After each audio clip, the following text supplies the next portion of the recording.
মান যাল্লাযী লাইসা ফী জাওফিহি শাইউম মিনাল কুরআন মান যাল্লাযী লাইসা ফী জাওফিহি শাইউম মিনাল কুরআন কাল বাইতিল খরিব।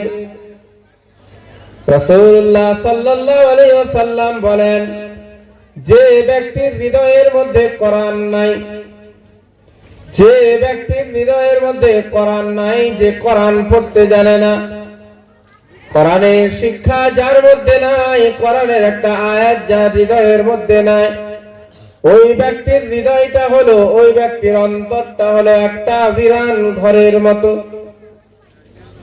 বিরান ঘর, যে ঘরে কেউ বসবাস করে না, ওই রকম একটা ঘরের সাথে নবীজি তুলনা করেছেন। কার হৃদয়কে? না যার হৃদয়ে কোরআন নাই। লাইসা ফী জাওফিহি শাইউম মিনাল কুরআন, কোরআনের একটা বাণী যার হৃদয়ের মধ্যে নাই, ওই ব্যক্তির হৃদয়টা হচ্ছে একটা বিরান ঘর। বিরান ঘর সমতুল্য। ও মুসলমান ভাইরা, আমাদের সকলেরই জানা, আমি একটা ঘর বানিয়েছি, বিল্ডিং বানিয়েছি, সেই বিল্ডিং এ যদি আমি বসবাস না করি, সেই ঘরে যদি আমি যাওয়া আসা না করি, সেই ঘরের মধ্যে যদি আমি আলো বাতি জ্বালানোর ব্যবস্থা না করি, তাহলে একদিন ওই ঘরটা খব্বিসের আশ্রয়খানা হয়ে যায়, জিনেদের বাসস্থান হয়ে যায়। কাজেই সেই ঘরটাকে যাওয়ার আগে আমাকে ঘর বন্ধনা দিতে হয়, ঘরের মধ্যে তাবিজ বাঁধলি ঝুলিয়ে দিতে হয়, জানালায় একটা তাবিজ, দরজায় একটা তাবিজ। কিসের জন্য ঝুলাতে হয়? তার কারণটা হচ্ছে, এই ঘরটা বানানোর পর থেকে আমি এর পরিচর্যা করতে পারি নাই, এখানে যাওয়া আসা করতে পারি নাই, এটাকে আমি ব্যবহার করতে পারি নাই। ও মুসলমান ভাইরা আমার, তারপরেও কিন্তু ওই ঘরটা বসবাসের যোগ্য থাকে না, অন্তরের মধ্যে একটা ভয়ভীতি থাকে। ঠিক তদ্রূপ একটা মানুষ যখন কোরআন থেকে দূরে হয়ে যায়, হৃদয়ের মধ্যে কোরআন নাই, কোরআন শিক্ষা করে নাই, নবী আমার বলেন ওর হৃদয়টাও হয়ে যায় একটা বাঞ্জার, একটা বিরান ঘরের মতো। বিরান ঘরটায় যেমন জিন দখল করে নেয়, ঠিক তেমনি ভাবে কোরআন থেকে বঞ্চিত মানুষের হৃদয়টা শয়তানের বাসস্থান হয়ে যায়। ওখানে শয়তান বাস করে, যেমন করে ইচ্ছা তাকে পথভ্রষ্ট করতে পারে। শয়তান যখন তার বন্ধু হয়, শয়তানের বাসস্থান যখন হয়ে যায়, তখন মুসলমানের ছেলেকে কখনো নিয়ে যায় মৌলভী সাহেবের কাছে, কখনো ইমাম সাহেবের কাছে, হুজুর আমার ছেলেটা যাতে ভালো হয় তার একটু ব্যবস্থা করুন, না কি করতে হবে, একটা মাদলি করে দিন। মাদলিতে কি আর নামাজি বানাতে পারে? মাদলি কি আর বাবাকে ভালো করতে পারে? ওগুলো সব তো বাহানা। মাদলিতেই ভালো, তাহলে তো সব মাদলিই পড়তো। মৌলভী সাহেবদের গলায় কতগুলো মাদলি থাকে? যারা মাদলি ব্যবসা করে তাদের গলায় বা তাদের ছেলে মেয়েদের গলায় কত মাদলি থাকে দেখেছেন? থাকে? থাকে না। ওটা মানুষকে ধোঁকা দিয়ে বোকা বানা। এই মাদলিতে হয়, এই হয়, সেই হয়, ঘর বন্ধক দাও। ও মুসলমান ভাইরা আমার, দোষটা আমাদের, আমরা তাদের সঠিক সময়ে সঠিক পরিচর্যা করতে পারি নাই, তাদেরকে আমরা মিস ইউজ করেছি, তাদেরকে সঠিক ব্যবহার করে কোরআনের শিক্ষা তাদেরকে দিতে পারে নাই। কোরআনের বাতি যদি আমরা তাদের হৃদয়ের মধ্যে জ্বেলে দিতে পারতাম, আজকে আমার ওই ছেলেটার জন্য কোনো মাদলির প্রয়োজন হতো না, তাবিজের প্রয়োজন হতো না, কোনো দোয়ার প্রয়োজন হতো না। নিজে দোয়া করতো, নিজে কোরআন পড়তো, নিজে সূরা ফাতিহা পড়তো, সূরা ইখলাস পড়তো, সূরা নাস পড়তো, সমস্ত বিপদ আপদ থেকে নিজেই মুক্ত থাকতো। আমরা সেই ব্যবস্থা করতে পারি না। আমরা মুসলমান সমাজ এটা আপনাকে ছোট করার জন্য বলছি না, বোঝানোর জন্য বলছি। গ্রামে জলসা হবে, একজন পপুলার, একজন ভাইরাল বক্তা আসবে। এখন বক্তাদের আবার শ্রেণী আছে, কেউ বিশাল পপুলার, কেউ বিশাল ভাইরাল। যে যত ভাইরাল তার তত টাকা। জানি না কি হিসাব আল্লাহর কাছে দিবে। যে যত ভাইরাল, যার যত ফলোয়ার, যার যত ভিউয়ার, তার তত বাজেট। এই বাজেটওয়ালা বক্তার বক্তব্য শোনার জন্য আমি নির্দ্বিধায় খুশি মনে 1000 টাকা চাঁদা দিয়ে দিই, নির্দ্বিধায় আমি 500 টাকা দিয়ে থাকি। এই নিয়ে আমি প্যান্ডেলের খরচ সমস্ত বহন করছি। আবার কেউ বলে আমি জেনারেটর, মাইক, লাইটের সমস্ত খরচ দিচ্ছি। কেউ বলে আবার খাবারের যে খরচটা হবে এই খরচটা আমি দিচ্ছি। কিন্তু বড় পরিতাপের বিষয়, দুঃখের বিষয়, ওই মানুষটাকেই যখন বলা হয় ভাই আমার গ্রামে একটা মক্তব চলছে, এখানে 10টা গরিব ঘরের ছেলে পড়তে আসে, যাদের গার্জেনরা মাসের শেষে 150 টাকা দিতে পারে নাই। তুমি তো ধনী ব্যক্তি, আল্লাহ তোমাকে টাকা পয়সার মালিক বানিয়েছে। এক কাজ করো, 10টা ছেলের 5টার মাসের ফিসটা তুমি দিয়ে দাও। ঠিক আছে, 5 জন ছেলের মাসের ফিস কত?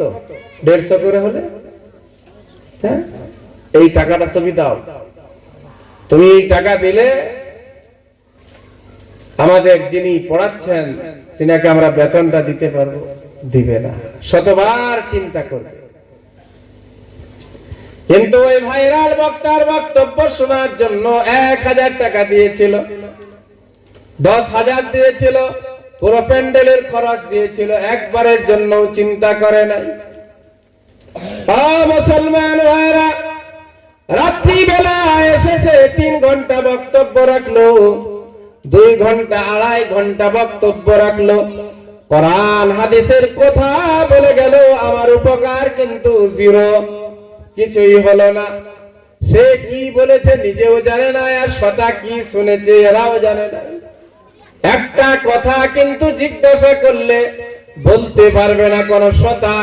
বক্তা এই কথা বলেছিল, আমি আমল করার জন্য এই কথাটা গ্রহণ করেছি, এটা আমি মুখস্থ করেছি, কাল থেকে আমি আমল করব। কিন্তু খোদার কসম করে বলি মুসলমান ভাইরা, আপনার গ্রামের যে মক্তব চলছে, আপনার গ্রামের যে মুনাজ্জাম মক্তব চলছে, এই মক্তবে একটা ছেলে শুধুমাত্র 1 মাস পড়তে গেছে, মাত্র 1 মাস, 30 দিন পড়াশোনা করেছে। আর 30 দিনের শেষে মক্তবের শিক্ষকের বা মক্তবের তাদেরকে যে খাওয়ানো হয়, সপ্তাহে কিছু নাস্তা করানো হয়, তার জন্য যে 150 টাকা ফিস নিয়েছে, এই 150 টাকা ফিসের বিনিময়ে 1 মাস ছেলেটা মক্তবের শিক্ষকের কাছে যাওয়া আসা করেছে। এই ছোট্ট মাসুম ছেলেটা প্রথম কলমা থেকে নিয়ে 4র্থ কলমা পর্যন্ত একেবারে মানে সহ মুখস্থ করে ফেলেছে। বাথরুমে যাওয়ার দোয়া মুখস্থ করেছে, ঘুমানোর দোয়া মুখস্থ করেছে, আজানের শেষে যে দোয়াটা পড়তে হয় ওই দোয়া মুখস্থ করেছে, নামাজে দাঁড়াতে গেলে যে সূরা ফাতিহা পড়তে হয় সেটা মুখস্থ করেছে। মক্তব থেকে আমার সমাজ কিছু পাবে, জলসা থেকে কিছু পাবে না, কোনো লাভ নাই। কোথায় লাভ হচ্ছে? কটা নামাজি বাড়লো, কটা মানুষ জুয়া ছেড়েছে, লটারি কজন ছাড়লো, যা ছিল তাই আছে। ও তো লটারির যে ব্যবসায়িক করে সেই তো 10,000 চাঁদা দিয়েছে, কোথার থেকে লাভ হবে? মুসলমান ভাইরা, তাই বক্তব্যকে বাঁচিয়ে রাখতে হবে, বক্তব্যকে বাঁচাতে হবে। যাদের ঘরের ছেলেরা এখনো বক্তব্যের সাথে জুড়ে নাই তাদেরকে জুড়ে দিতে হবে, তাদেরকে বক্তব্যে লাগিয়ে দিতে হবে, তাদেরকে বক্তব্যে ভর্তি করে দিতে হবে। তবে যে ওদের হৃদয়গুলোই কোরআনের বাতি জ্বলে গেলে আর ওই হৃদয়ওয়ালা ব্যক্তিটাকে শয়তান কখনোই পথভ্রষ্ট করতে পারবে না। এটা হলো 1 নাম্বার। 2 নাম্বার, নবী আমার বলেন, মান ক্বারাআল কুরআন ওয়া আমিলা বিমা ফীহ, যে ব্যক্তি কোরআন পড়েছে এবং কোরআনের উপর আমল করেছে, দুটা জিনিস। এক নাম্বার কোরআন পড়েছে, সেই পড়াটা দেখে দেখে পড়া হোক কিংবা মুখস্থ হোক। নাজরা পড়া সাধারণত যে আমাদের ছেলেরা পড়ে মক্তবে গিয়ে কি করে, নাজরা দেখে দেখে পড়তে শিখে যায়। সেই কোরআন দেখে পড়েছে কিংবা মুখস্থ করেছে। মান ক্বারাআল কোরআন, যে ব্যক্তি কোরআন পড়েছে, ওয়া আমিলা বিমা ফিহি, অতঃপর ওই কোরআনের উপর আমল করেছে, নবী আমার বলেন উলবিসা ওয়ালিদাহু তাজাই ইয়াউমাল কিয়ামা, কিয়ামতের দিন আল্লাহ রাব্বুল আলামিন তার পিতামাতাকে একটা তাজ পরাবেন, একটা মুকুট পরাবেন, একটা টুপি পরাবেন। কিসের টুপি? নূরের টুপি পরাবেন, নূরের একটা তাজ পরাবেন, মাথায় তাদের মুকুট রাখা হবে। তার অবস্থাটা কেমন হবে? যাওউহু আহসানু মিন যাওইশ শামস, আসমানের যে সূর্য আছে, সূর্যের যেমন রশ্মি, আল্লাহর রাসূল সাল্লাল্লাহু আলাইহি ওয়াসাল্লাম বলেন সূর্যের রশ্মি থেকে ওই হাফিজে কোরআন কিংবা কোরআন পড়নেওয়ালার পিতামাতার মাথার উপর যে তাজ আল্লাহ পরাবেন, এই তাজের পাওয়ারটা সূর্যের পাওয়ারের থেকে বেশি হবে।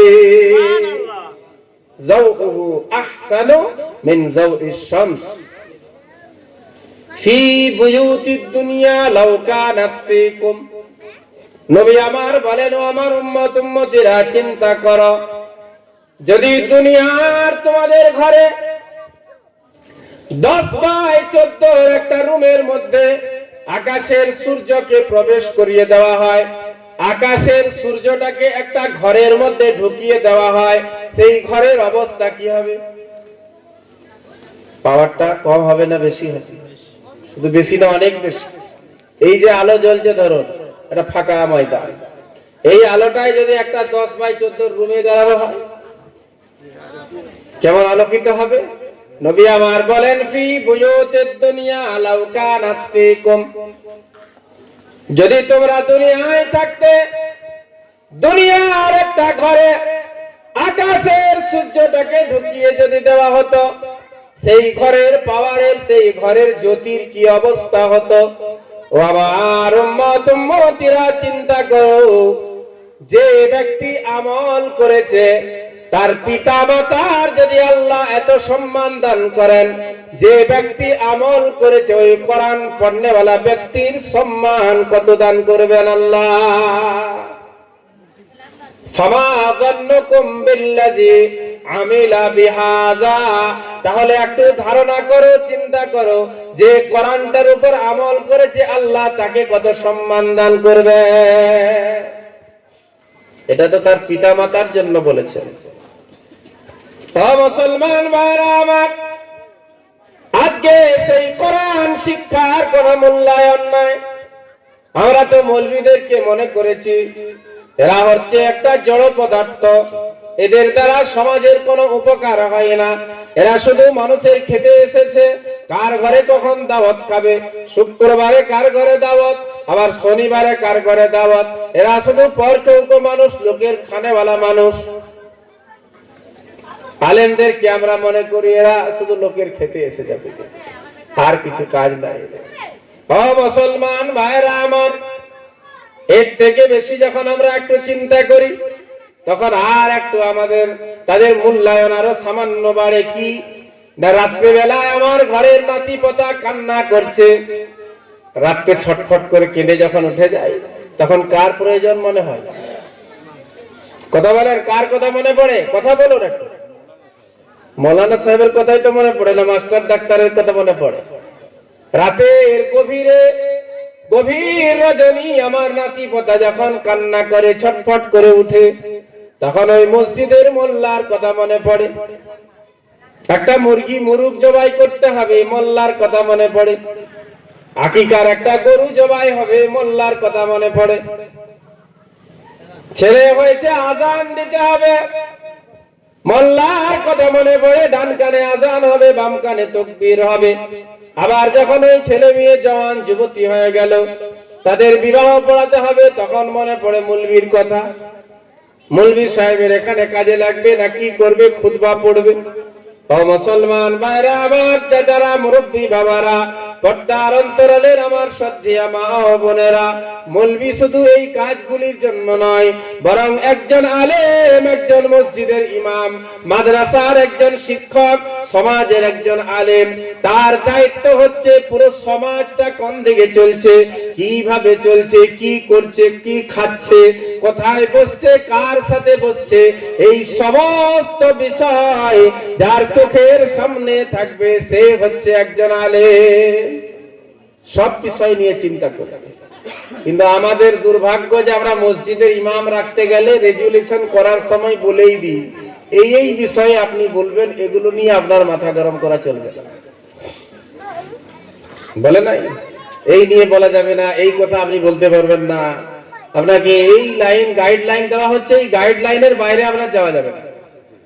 ও মুসলমান ভাইরা, সমাজ যখন আলেমদের দ্বারা পরিচালিত হয়, সমাজের মানুষ যখন আলেমদেরকে সম্মান করে, এই কয়েকদিন আগে ভারতবর্ষের বুকে এসেছিল আফগানিস্তানের বিদেশ মন্ত্রী, দেখেছিলেন সকলে, ফেসবুকে দেখেন নাই, পেপারে দিয়েছিল, টিভি খবর হয়েছে। আফগানিস্তানের বিদেশ মন্ত্রীর নাম ছিল মোল্লা আমির মুত্তাকি। মুত্তাকি মানে পরহেজগার, পরহেজগার মানে ওই যে বরযাত্র যে পরহেজগার বলে অনেকে, বরযাত্র যে অনেক বলে নাই আমি পরহেজি, তিনজন পরহেজি আছে, পরহেজি মানে ও গোশত খায় না, ডিম খাবে, ওই পরহেজগার নয়। পরহেজগার কাকে বলে? যে গুনাহ ছেড়ে নেকির পথ অবলম্বন করে, তাকে বলে পরহেজগার। পরহেজগার কাকে বলে? যে ওই সমস্ত কর্মকাণ্ডগুলিকে পরিত্যাগ করে দেয় যেগুলি করলে আল্লাহ নারাজ হবে, তাকে বলে পরহেজগার। এক কথায় বলতে গেলে যে হারামকে ছেড়ে দিয়ে হালালকে অবলম্বন করে তাকে বলে পরহেজগার। ওর নামটাই হচ্ছে আমির খান মুত্তাকি। দেখেছেন ভারতবর্ষে এসেছিল দারুল উলুম দেওবন্দ মাদারে ইলম।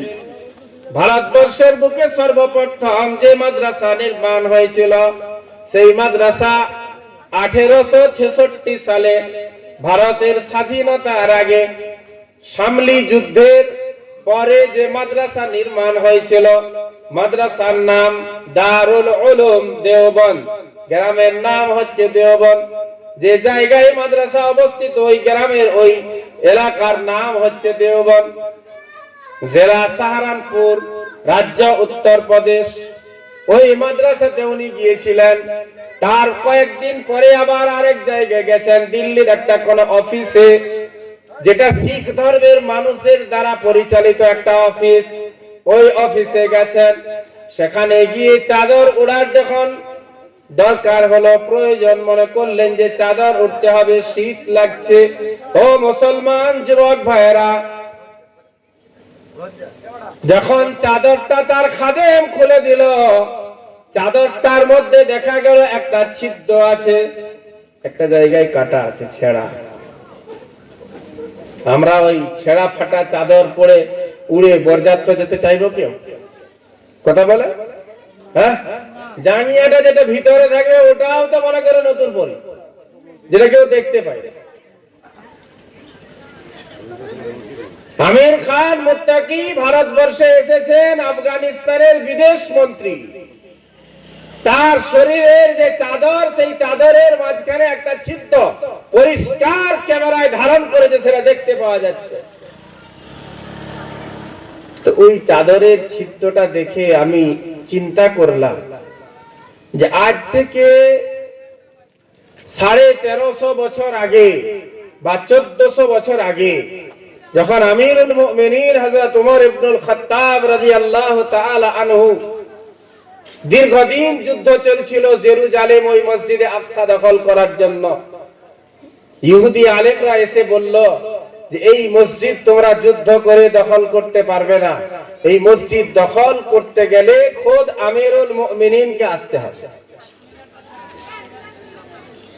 কমান্ডার যিনি ছিলেন সেনাপতি চিঠি লিখে দিলেন, আমিরুল মুমিনিন আপনাকে আসতে হবে, আপনি এলে তারা মসজিদ ছেড়ে দিবে, মসজিদের চাবি মুসলমানদের হাতে দিয়ে দিবে। আমিরুল মুমিনিন ওমর ইবনুল খাত্তাব রাদিয়াল্লাহু তাআলা আনহু যাওয়ার জন্য প্রস্তুতি গ্রহণ করলেন। একটা মাত্র উট, সওয়ারি মাত্র একটা, বাহন একটি, আর যাত্রী 2 জন। আমিরুল মুমিনিন সাথে খাদেম, তিনারা তয় করে নিলেন যে পুরো রাস্তা আমরা সফর করব, 1 কিলোমিটার আমি সওয়ার হব, পরের কিলোমিটার তুমি সওয়ার হবে, আমি হেঁটে হেঁটে যাব। উনি যখন ঘর থেকে বার হচ্ছেন, সাহাবায়ে কেরাম বলেন, আমিরুল মুমিনিন আপনি জেরুজালেম মসজিদে আকসা দখল করার জন্য, দখল নেওয়ার জন্য যাচ্ছেন। আপনি কোন সাধারণ মানুষ নন, আপনি হলেন অর্ধ জাহানের উপর শাসনকারী একজন শাসক। আপনি হচ্ছেন মুসলমানদের আমির, আপনি হচ্ছেন মুসলিম জাহানের দ্বিতীয় খলিফা। তাই আপনার একটা মান সম্মান আছে, আপনি পোশাকগুলো একটু পরিবর্তন করে নিন। ঘটনা লম্বা, আমি ওই ঘটনা বলা উদ্দেশ্য নয়, একটা জিনিস বোঝানো উদ্দেশ্য। আমিরুল মুমিনিন পোশাক পরিবর্তন করলেন না, বরং ওই পোশাকটাই পরলেন তিনি। ওই পোশাকটাই পছন্দ করলেন যে পোশাকের মধ্যে ছিল 17খানা তালি লাগানো। যে পোশাকটা পরলে 17টা তালি লাগানো আছে। আজকে বর্তমান সময়ে কেউ পরে? আজকের মন্ত্রীরা তো একটা জামা পরে একবার ভাষণ দিলে আর দ্বিতীয়বার ওটা শরীরে লাগায় না। মুসলমান ভাইরা আমার, আমিরুল মুমিনিন হযরত ওমর ইবনুল খাত্তাব রাদিয়াল্লাহু তাআলা আনহু যখন সফর শুরু করে দিয়েছেন, গোলাম বলে, আমিরুল মুমিনিন ওমর, আমি হচ্ছি আপনার খাদেম, আপনি আমার মখদুম, আপনি আমার মুনিব, আপনি আমার মালিক। আপনি উটের উপর সওয়ার হন, আমি বরং হেঁটে হেঁটে যাই। আমি সওয়ার হব না, আপনি সওয়ার হন, আমি হেঁটে হেঁটে যাচ্ছি। ও মুসলমান ভাইরা আমার, আমিরুল মুমিনিন উত্তরে বলেছিলেন, গোলাম, কাল কিয়ামতের দিন আল্লাহ যখন আমায় জিজ্ঞাসা করবেন, এই ওমর, তুমি আমির ছিলে বলে তুমি তোমার প্রজাদের উপর জুলুম করেছিলে, আমি কি উত্তর দিব? আমি তো আল্লাহর সামনে বলতে পারবো? তাই তো আর কথা আমি মানছি না। 1 কিলোমিটার তুমি সওয়ার হবে, আর 1 কিলোমিটার আমি সওয়ার হব।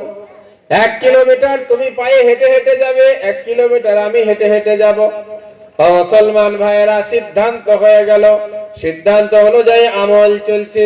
যখন জেরুজালেম ফিলিস্তিনে প্রবেশ করবেন, সেই সময়ে গোলামের বাড়ি হয়েছে, গোলামের পালি, গোলাম এরপরে উটের উপর সওয়ার হবে, আমিরুল মুমিনিন হেঁটে হেঁটে যাবে। গোলাম আমিরুল মুমিনিন ওমর রাদিয়াল্লাহু তাআলা আনহুকে বলছেন, খলিফাতুল মুসলিমিন, আপনি কিছু মনে যদি না করেন, আমি একটা কথা বলবো। এই তো আমরা জেরুজালেমে প্রবেশ করছি, মসজিদে আকসা আমরা প্রবেশ করব। দয়া করে আপনি আমার বাড়িটা নিয়ে আপনি সওয়ার হয়ে যান, আমি বরং হেঁটে হেঁটে যাই। এই ফিলিস্তিনের ইহুদি আলেমরা কি মনে করবে? দেখো দেখো, মুসলমানদের আমির পায়ে হেঁটে আছে, আর আমিরের গোলাম উটের উপর সওয়ার হয়ে আছে। এটা একটা কেমন ব্যাপার হবে? আপনি বরং সওয়ার হন, আমি হেঁটে হেঁটে যাই। হযরত ওমর রাদিয়াল্লাহু তাআলা আনহু মানেন নাই। ইহুদি আলেমরা সব দাঁড়িয়ে আছে তাওরাত নিয়ে, কিতাব খুলে তারা দাঁড়িয়ে আছে, কিতাবে পড়ছে আর লক্ষণগুলো মিলাচ্ছে। মুসলমানদের খলিফা মসজিদে আকসা দখল নেওয়ার জন্য যখন আসবে, তার গোলাম থাকবে উটের উপর, সে পায়ে হেঁটে হেঁটে আসবে। তার পরনের পোশাকটা আলিশান হবে না, বরং তার পরনে যে পোশাকটা থাকবে, পোশাকটার মধ্যে 17খানা তালি লাগানো থাকবে। মুসলমান ভাইরা, এটা কেন সম্ভব হয়েছিল? কারণ তাদের হৃদয়ের মধ্যে নবীজি কোরআনের বাতি জ্বেলে দিয়েছিলেন। কোরআনের আলো তাদের হৃদয়ে নবী আমার জ্বেলেছিলেন। আজ আফগানিস্তানের মোল্লা আমির খান মুত্তাকি, তিনি একজন পার্লামেন্টের সদস্য, দারুল উলুম দেওবন্দ ফারেক একজন আলিমে দ্বীন। ভারতবর্ষে এসেছিলেন তিনি বিদেশ মন্ত্রী হিসাবে। তার শরীরের পোশাক যখন দেখলাম, তার শরীরের ওড়না অর্থাৎ চাদরের মধ্যে ছিদ্র আছে, আমার সেই উমর ইবনুল খাত্তাবের ঘটনা মনে পড়লো। তুমি নবীকে দেখো নাই, নবীর হাদিস পড়েছো। উমরকে দেখো নাই, উমরের ঘটনা বলেছো, উমরের ঘটনা পড়েছো। আমির খান মুত্তাকি, তোমার অবস্থা যদি এত সুন্দর হয়, তোমার আখলাক চরিত্র যদি এত সুন্দর হয়, তাহলে যে নবীর কাছে বসেছে, যে নবীকে সরাসরি দেখেছে, যে কোরআন নাজিল হতে দেখেছে, জিবরাইলের আগমন যে সচক্ষে দর্শন করেছে, সেই আমিরুল মুমিনিন ওমর ইবনুল খাত্তাব কেমন ছিলেন? ও মুসলমান ভাইরা আমার, আজকে আমরা যদি চাই আমার ছেলেটা ভালো হোক, আমার সমাজটা সুশীল হোক, সভ্য হোক, আমার সমাজের মধ্যে প্রত্যেকটা ছোট ছেলে বড়দেরকে সম্মান করুক, প্রত্যেকটা বয়স্ক মানুষ ছোটদেরকে স্নেহ করুক, আমার সমাজের ছেলে মেয়েরা পিতা মাতার প্রতি ভালো ব্যবহার করুক, আমার সমাজ থেকে লটারি দূরীভূত হোক, আমার সমাজ থেকে জুয়া দূর হয়ে যাক, আমার সমাজ থেকে ওই যে ফুটবল খেলায় 50 কিলো মুরগি নিয়ে যুবক ছেলেরা সব ফিস্টি করে, সব আমোদ করে হারাম খায়, শুয়োরের মাংস খাওয়ার মতো করে খেয়ে নিচ্ছে, এই সমস্ত জিনিসগুলো আমি যদি চাই বন্ধ হোক, তাহলে আমার একটাই পথ, সেই পথ হচ্ছে মক্তব। মক্তবের শিক্ষা ছাড়া সম্ভব নয়। কোরআনের বাতি তাদের হৃদয়ে না জ্বালা পর্যন্ত যত বয়ান করুন, যত বক্তব্য করুন, আর যত বড় বড় আপনি জলসা করান, ভাইরাল বক্তা, পপুলার বক্তা, আর মিলিয়ন মিলিয়ন যাদের ফলোয়ার নিয়ে এসে জলসা করা, ওই ইয়াজুজ মাজুজের মতো হবে। সকাল হলেই যা ছিল তা জলসা চলছে, কুকর্ম হচ্ছে, লাভ কি?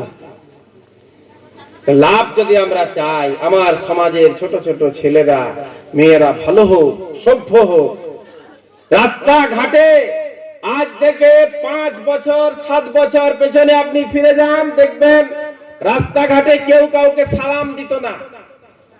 আজ বর্তমান সময় এই মক্তবের প্রচলন যত বেড়েছে, রাস্তাঘাটে ছোট ছোট ছেলে মেয়েরা আমাদেরকে দেখলে সালাম দেয়, আসসালামু আলাইকুম বলে। কি বলে না? আপনার গ্রামে মক্তব চলছে, দেয় না? বাচ্চারা সালাম দিচ্ছে না?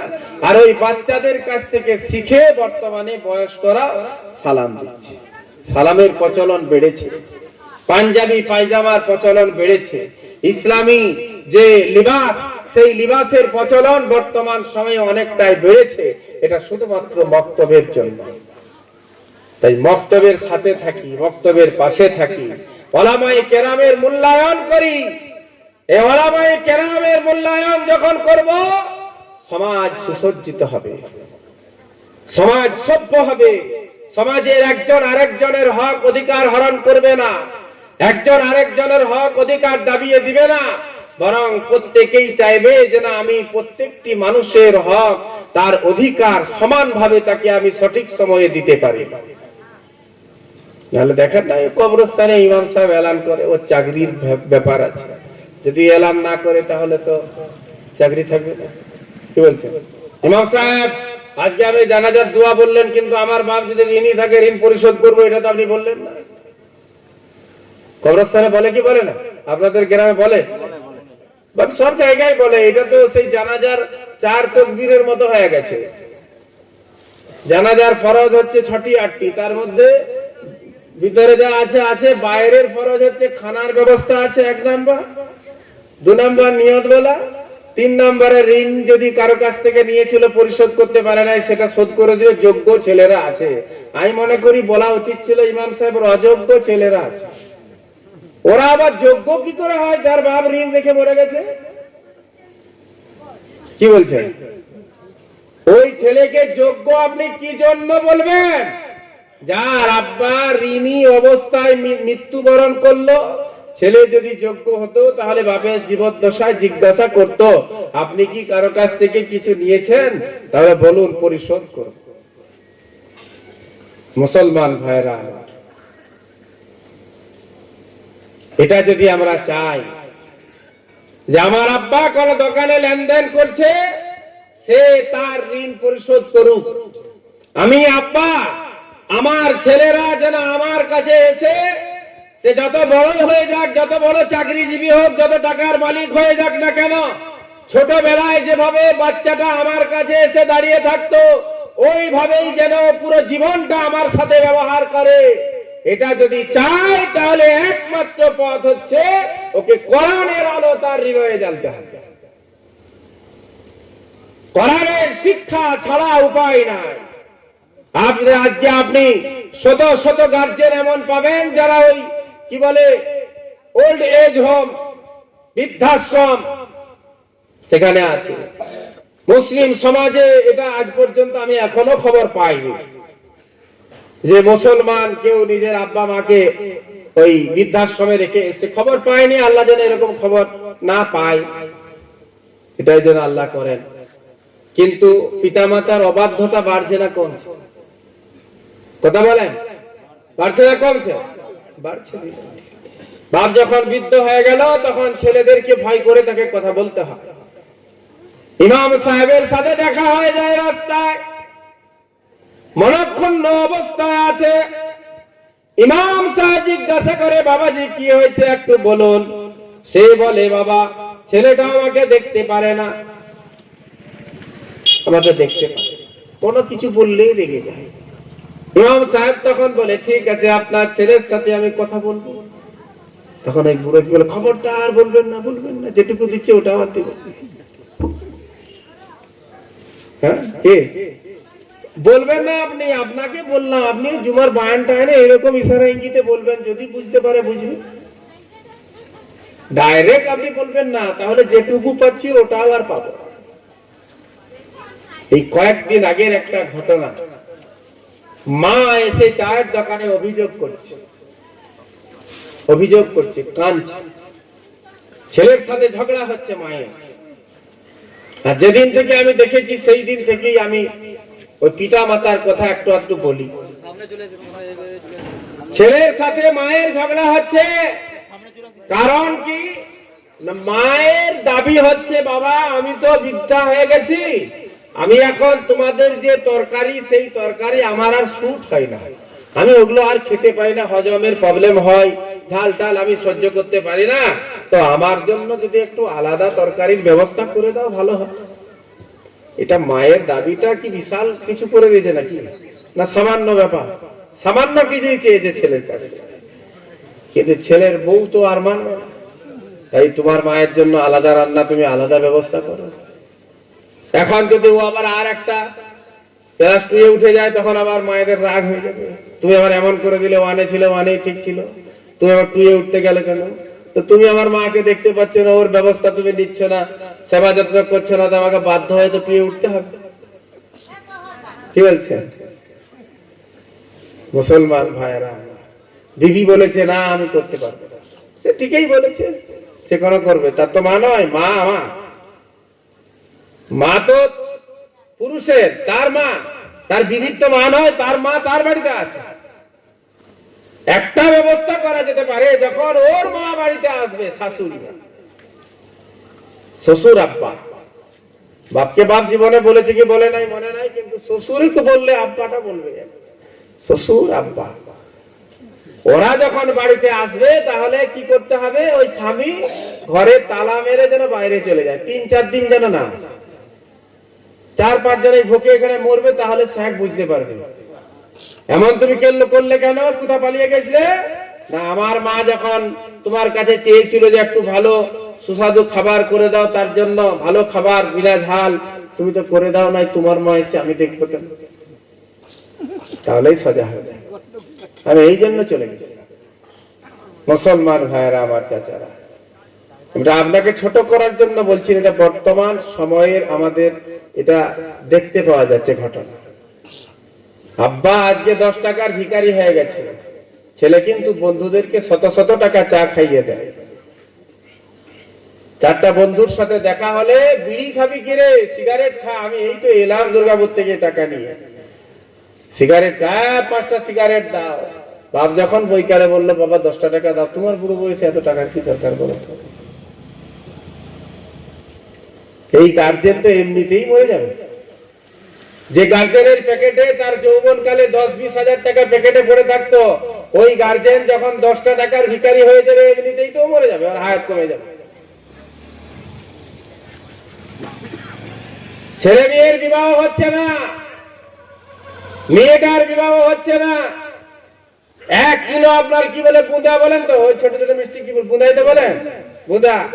আবার কেউ নিয়ে এসছে 1 কিলো চিনি, নিয়ে চলে এসছে ইমাম সাহেবের কাছে, হুজুর একটু ফু দিয়ে দেন তো। আমি বলি বাবা এতদিন তো আমি পানিতে ফু দিয়েছিলাম, সরিষায় ফু দিয়েছিলাম, ঘরে জিনের উপদ্রব বাড়লে সরিষায় ফু দিয়ে পুরো ঘরের চতুর্দিকে ছড়িয়ে দিলে নাকি উপদ্রব কমে, ওরা বলে। তো এটা এতদিন আমি জানতাম, ফু দিয়েছি, কিন্তু এই যে বুঁদায় ফু দিতে হবে আজকেই দেখছি। হ্যাঁ, মিষ্টি ফু দিতে হবে, চিনিতে ফু দিতে হবে, এটার ব্যাপারটা কি একটু বলো তো, কি লজিক লুকিয়ে আছে বলো। তখন ওই বুড়ি বলে বাবা আমার ওই নাতনি যে আছে 3-4 জায়গা থেকে দেখতে এসছে, একটাও রিশতা লাগে। 20-50 জন চলে এলো গাড়ি করে এসে খাওয়া দাওয়া করে দেখাশোনাও হয়ে গেল, 100-200 যে যা পারলো দিল। তারপরে বলে গেল যে ফোন নাম্বার নিয়ে যাচ্ছি, কালকে ফোন করে বলবো। কালকে ফোন করে কি বলছে, না গো আমাদের অনেক দূর হয়ে যাচ্ছে। যে দূর যখন হচ্ছে তুই কি আগে জানতিস না? খাওয়া দাওয়ার পরে দূর মনে হলো? তো যাই হোক, এটা আলাদা বিষয়। তো চিনিতে ফু দেওয়ার জন্য এসছে। কেন ফু দিবে না, যেন ওই যারা খাবে তারা যেন মেনে নেয়, রিশতা যেন না ভাঙে, রিশতাটা যেন জোর লেগে যায়। আপনি এই জন্য একটু বুঁদাটাই ফু দিয়ে দেন, চিনিটাই ফু দেন। ও মুসলমান ভাইরা আমার, ইমাম সাহেবের কাছে ফু দেওয়ার জন্য এলাম। ইমাম সাহেবকে বললাম হুজুর এই চিনিতে একটু ফু দেন, এটা শরবত বানিয়ে ওই আত্মীয় যারা আসবে, মেহমান যারা আসবে তাদেরকে খাওয়াবো, সম্পর্কটা যেন হয়ে যায়, মেয়েটার বিবাহ যেন হয়ে যায়। আজ 3-4টা রিশতা এরকম ফিরে গেছে, পছন্দ হয়েছে, সব ঠিক আছে। 3 দিন পরে বলছে অনেক দূর রাস্তা, যাওয়া আসার অসুবিধা হবে, তাই এই সম্পর্ক হবে না। ও মুসলমান ভাইরা, যুবক ভাইরা, যার ঘরের এই অবস্থা, যার দারিদ্রতা দিনের পর দিন বাড়ছে, দুর্ভিক্ষ দিনের পর দিন বাড়ছে, অনেক টাকা রোজগার করেন কিন্তু ঘরের মধ্যে কোনো বরকত নাই, তাদেরকে আমি বলবো মৌলভী সাহেবের কাছে চিনি পড়িয়ে লাভ কিছু নাই, মিষ্টি পড়িয়ে লাভ কিছু নাই, মাদলি করে ঘরের প্রত্যেক দরজায় জানালায় ঝুলিয়ে লাভ কিছু নাই। এক কাজ করুন, আজকে রাতে আপনার মা যখন ঘরে ঘুমিয়ে থাকবে, মায়ের পা গুলিতে হাত দিয়ে মাকে বলুন, মা জীবনে যত দোষ করেছি আপনি একটু ক্ষমা করে দেন, আপনার অবাধ্য হওয়ার কারণে আল্লাহ আমার রিজিকের মধ্যে বরকত তুলে নিয়েছে। এটা আপনার অবাধ্য হওয়ার কারণে। আব্বা আমি নাফরমানি করেছি, আপনার অবাধ্য হওয়ার কারণে আল্লাহ পাক আমার রিজিকের বরকত তুলে নিয়েছেন। আল্লাহ আমাকে যৌবনকালে এত রোগ দিয়েছেন, এই রোগের কারণটা হচ্ছে শুধু আপনার অবাধ্য হওয়া। আব্বাজি আপনি আমায় মাফ করে দিন, আপনি আমায় ক্ষমা করে দিন। দেখবেন আপনার আব্বা দুনিয়ায় খুশি হবে, আল্লাহ আরশে খুশি হয়ে যাবে। নবী আমার বলেন, রিজার রাব্বি ফি রিদাল ওয়ালিদ, তোমার আব্বা সন্তুষ্টি আল্লাহর সন্তুষ্টি, তোমার মায়ের অসন্তুষ্টি আল্লাহর অসন্তুষ্টি। অর্থাৎ তোমার আব্বা যদি তোমার উপর রাজি থাকে, খুশি থাকে, আল্লাহ রাজি খুশি। আর তোমার আব্বা যদি তোমার উপর নারাজ থাকে, আল্লাহ তোমার উপর নারাজ। তোমার মতো মানুষের তাকবীরে উলার সাথে ইমামের পেছনে 5 ওয়াক্তের নামাজ পড়ে লাভ কিছু নাই। তোমার মতো মানুষ কাবা শরীফে গিয়ে আব্দুর রহমান সুদেশ তার ছাড়াও যেহেতু তুমি ফজর থেকে নিয়ে জোহর পর্যন্ত, জোহর থেকে নিয়ে ইশা পর্যন্ত 5 ওয়াক্তের নামাজ তুমি একদিন কাবা শরীফে পড়ো, একদিন মসজিদে নববীতে পড়ো, আর একদিন মসজিদে আকসা ফিলিস্তিনে গিয়ে পড়ো, তো আর তুমি যদি পিতামাতার অবাধ্য হও, খোদার কসম করে বলি কিয়ামতের দিন আল্লাহ তোমার ওই নামাজগুলিকে ছেঁড়া কাপড়ের আকারে তোমার মুখমণ্ডলে মেরে দিবে, তোমার ওই নামাজের মূল্য নাই। কারণ আল্লাহ আমাদের সৃষ্টি করেছেন, মাধ্যমটা পিতামাতা। মাধ্যমকে মাধ্যম পিতামাতা। তাই পিতামাতাকে বলবো, আমি আপনি সবাই তো চাই, প্রত্যেকটা গার্জেন চাই, যুবক জওয়ানও চাই, যাদের বিবাহ হয়েছে তারাও চাই, যাদের বিবাহ হয়নি তারাও চাই যে যেন আমার সন্তান আমার বাধ্য হয়, আমার কথা শুনে, আমার কথা মানে। চাই কি চাই না বলে? সবাই চাই তো। রাস্তা একমাত্র কি বললাম? মুক্ত দ্বীনি শিক্ষা, দ্বীনি শিক্ষা। একটা ছেলেকে আপনি আলেম বানান, একটা ছেলে হাফেজ হয়ে যাক, একটা ছেলে মুফাসসির হোক, মুহাদ্দিস হোক, মিলিয়ন মিলিয়ন তার ফলোয়ার হোক, প্রত্যেক মাসে কোটি কোটি টাকা ইনকাম করুক, কিন্তু ছেলেটা যদি দিনদার হয়, এই দিনদার ছেলেটা তার মায়ের সাথে, তার আব্বার সাথে যখন কথা বলবে, তখন চিন্তা করে যেন আমার আব্বা আম্মা আমার উপর রাগ না করে। কিন্তু ছেলে যদি দিনদার না হয়, বদ্দিন হয়, দুনিয়াদার হয়, এই দুনিয়াদার ছেলের সাথে কথা বলার সময় তার আব্বা আম্মা ভয় করে ছেলেটা যেন রেগে না যায়। এতটা পার্থক্য। কোরআনের শিক্ষা দেন, হাদিসের শিক্ষা দেন, ওলামাদের সাথে সম্পর্ক রাখুন, মসজিদের সাথে সম্পর্ক রাখুন, ভালো মানুষের সাথে সম্পর্ক রাখুন, ভালো হবেন, নিজেও ভালো হবেন, নিজের জীবন যাপনের পদ্ধতিটাও ভালো হবে। আর যদি খারাপ মানুষের সাথে সম্পর্ক রাখি, সে তো খারাপ, আমাকে কি দিবে? কামার সালে বসলে কিছু হোক আর না হোক, ধোঁয়ায় মুখটা কালো হবে। আতরওয়ালার কাছে পাশে দাঁড়িয়ে থাকলে কিনি আর নাই কিনি, সেন্টটা কিন্তু আমার শরীরে লেগে যায়, লাভ হবে। ভালো মানুষের সাথে থাকুন, ভালো জায়গায় থাকুন, ছেলে মেয়েদেরকে ভালো জায়গায় পাঠান। 100 বার ছেলেটাকে আপনার স্কুলে পড়ান। আমরা চাই একটা মুসলিম সমাজের ছেলে ডাক্তার হোক, একটা মুসলমানের ছেলে প্রফেসর হোক, একটা মুসলমানের ছেলে আইপিএস হোক, ওসি হোক, একটা মুসলমানের ছেলে জজ হোক, অ্যাডভোকেট হোক। আমরা চাই হাসপাতালে গিয়ে যখন দেখি একটা মুসলমান ডাক্তার সামনে আমার বেডের কাছে এসে দাঁড়িয়েছে, মনটা তখন ভরে যায় খুশিতে। থানায় গিয়ে যখন দেখি ওই লিস্টে যেখানে নাম লেখা আছে 10-20 জনের নাম লেখা আছে অফিসারদের, সেই অফিসারদের মাঝখানে যখন একটা মুসলমানের নাম আমরা দেখতে পাই, মনটা খুশিতে ভরে যায়। কোর্টে গিয়ে যখন একজন মুসলমান উকিলের সাথে সাক্ষাৎ হয়, মনটা খুশিতে ভরে যায়। তো আমরা এটা চাই না যে এদিকে না যাক মুসলমানের ছেলে, যাক 100 বার বড় হোক মুসলমানের ছেলে, আইপিএস হোক, অফিসার হোক, আপনার কি বলে স্কুলের মাস্টার হোক, কলেজের প্রফেসর হোক, কিন্তু তার আগে ছেলেটাকে একটু দিনদার বানান, দ্বীনি শিক্ষাটা দেন, কোরআনের আলো দ্বারা, কোরআনের শিক্ষা দ্বারা তার ভিতটাকে একটু মজবুত করে দেন, যেন আইপিএস অফিসার হলে সে ভালো একজন প্রতিষ্ঠিত অফিসার হয়, সে একজন জজ হবে, ভালো জজ হবে, একজন অ্যাডভোকেট হবে, উকিল হবে, ভালো হবে, সে মানুষের উপকার করবে, সাহায্য সহযোগিতা করবে। মানুষের টাকা নিয়ে নিজে বড় হওয়াটা যার শুধু উদ্দেশ্য হবে না, এটা হবে মক্তব থেকে হবে, দ্বীনি শিক্ষা থেকে হবে, কোরআনের শিক্ষা থেকে হবে। আর কোরআনের শিক্ষা দিয়ে লাভ নাই এমনটা তো নয়। লাভ আছে কি নাই? কম আছে না অনেক বেশি? অনেক বেশি। একজন মাস্টার মারা যাবে, মাস্টার মারা গেল, কবরে তাকে তার পড়া তার সাথে আর যাবে না, যাবে তার মাস্টারি কবরে যাবে না। ডাক্তার মারা গেল, তার ডাক্তারি কবরে যাবে না। ইঞ্জিনিয়ার মারা গেল, তার ওই ইঞ্জিনিয়ারি ডাক্তারে আপনার কবর পর্যন্ত যাবে না।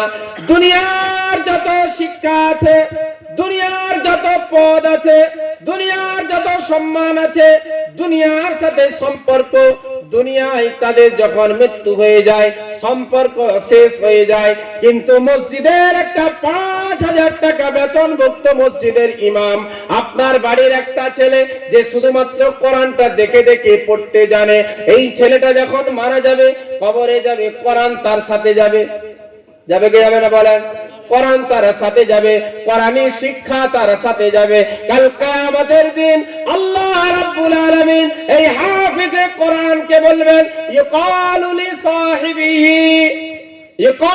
লিসাহিবিহি, হাফিজে কোরআনকে আল্লাহ পাক বলবেন, ইকরা ওয়ারতাকি ওয়ারাত্তিল। ও আমার বান্দা, দুনিয়ার বুকে তুমি যেমন দাঁড়িয়ে দাঁড়িয়ে কেটে কেটে পরিষ্কার পরিচ্ছন্ন শুদ্ধভাবে তার তিলের সাথে কোরআন পড়তে, ও আমার বান্দা এখানেও তুমি পড়ো, ইকরা ওয়ারতাকি ওয়ারাত্তিল কামা কুনতা তুরাত্তিলু ফিদ দুনিয়া ফাইন্না মানজিলাকা ইনদা আখিরি আয়াতিন তাকরাউহা। তোমার পড়ার যে আয়াত শেষ হবে সেটাই হবে তোমার মঞ্জিল। বলুন সুবহানাল্লাহ। এটা হচ্ছে হাফিজে কোরআনের সম্মান। কিন্তু হাফিজে কোরআন যে বানালো ওই গার্জিয়ানের কি সম্মান?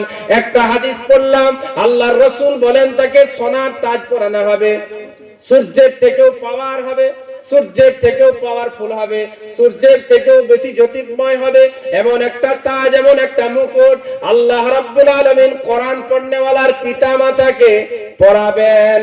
আর এক হাদিসের মধ্যে নবীজি বলেন, মান কারাআল কুরআনা ফাস্তাযহারাহু, যে ব্যক্তি কোরআন পড়েছে এবং কোরআনকে মুখস্থ করেছে, ফাআহাল্লা হালালাহু ওয়া হাররামা হারামাহু, কোরআন যেগুলিকে হালাল করেছে সেগুলিকে অবলম্বন করেছে, কোরআন যেগুলিকে হারাম বলে ঘোষণা করেছে সেগুলিকে পরিহার করে জীবন যাপন করেছে, ওই ব্যক্তির সম্মান নবী আমার বলেন, ফাআহাল্লা হালালাহু ওয়া হাররামা হারামাহু আদখালাহুল্লাহুল জান্নাহ, আল্লাহ পাক ওই ব্যক্তিকে জান্নাত প্রবেশের অনুমতি দিবেন। বলেন সুবহানাল্লাহ। ও কোথায় যাবে? কোরআন পড়নেওয়ালা কোথায় যাবে? কথা বলেন, সবাই বলেন, জোরে বলেন, কোথায় যাবে? জান্নাতে যাবে। এটা হচ্ছে কোরআন পড়নেওয়ালার জন্য নবী আমার বলেন আল্লাহ তাকে জান্নাতের মধ্যে প্রবেশ করাবেন। তারপর আল্লাহ বলবেন, আমার বান্দা আদখালাহুল্লাহুল জান্নাহ, আল্লাহ তাকে জান্নাতের মধ্যে প্রবেশ করাবেন এবং তাকে বলবেন, আমার বান্দা, আমার হাফিজে কোরআন বান্দা, তুমি যাও জাহান্নামের মধ্যে যাও, তোমার আত্মীয় স্বজনদের মধ্যে এমন 10 জন যাদের জন্য জান্নাত আমি আল্লাহ হারাম করে দিয়েছি, এই রকম 10টা আত্মীয়কে তুমি জাহান্নামের আগুন থেকে বের করে জান্নাতে নিয়ে যাও। এটা কোনো মাস্টার পারবে না, এটা কোনো ডাক্তার পারবে না, এটা কোনো প্রফেসর পারবে না, এটা কোনো ইঞ্জিনিয়ার পারবে না, এটা পারবে আপনার মাসুম ছেলে যাকে আপনি মক্তবে দিয়েছিলেন, একটা যা সূরা মুখস্থ করে নিয়েছে, মক্তবে দিয়েছিলেন, কোরআনটা মুখস্থ করতে পারে নাই কিন্তু দেখে দেখে পড়েছে। ওলামায়ে কেরাম বলেন, হাফিজে কোরআনের শুধু এই সম্মানটা নয়, বরং যে আল্লাহর বান্দা কোরআনটাকে দেখে পড়েছে তাকেও আল্লাহ এই মর্যাদা দান করবে। এটা হচ্ছে কোরআন। নবী আমার বলেন, কোরআনের দিকে দেখলে নাকি, কোরআনের দিকে 3টা জিনিস আছে যেগুলো দেখলেও নাকি হয়। কাবা শরীফের দিকে তাকিয়ে থাকলেও নাকি হয়, পিতামাতার চেহারার দিকে তাকিয়ে থাকলেও নাকি হয়, আর কোরআন দেখলেও নাকি। কিন্তু দুঃখের বিষয়, আজকে শুধু দেখার জন্যই বানিয়েছি। কোরআন একটা কিনেছি বাড়িতে রাখার জন্য, জানালার উপরে রাখা আছে। ইমাম সাহেবকে ফোন করে, আমরা তো ইফতার করেছি, মুফতি হয়েছি আল্লাহর মেহেরবানি, তো অনেকেই ফোন করে, হুজুর একটা মশলা বলবেন তো। বলে, কি মশলা গো বাবা বলো? বলে, হুজুর আমরা স্বামী স্ত্রী যে বাড়িতে ঘুমাই সেই বাড়িতে একটা কোরআন রাখা আছে, আচ্ছা বলেন এতে কি কোনো গুনাহ হবে? আমি তখন জিজ্ঞাসা করি, বলি কোরআনটা কোথায় রাখা আছে? বলছে, না হুজুর উপরে রাখা আছে। বলে, তাহলে অসুবিধা নাই। বলছে, পা যদি হয় ওদিকে অত অসুবিধা নাই, যেহেতু কোরআনটা তো উপরে আছে।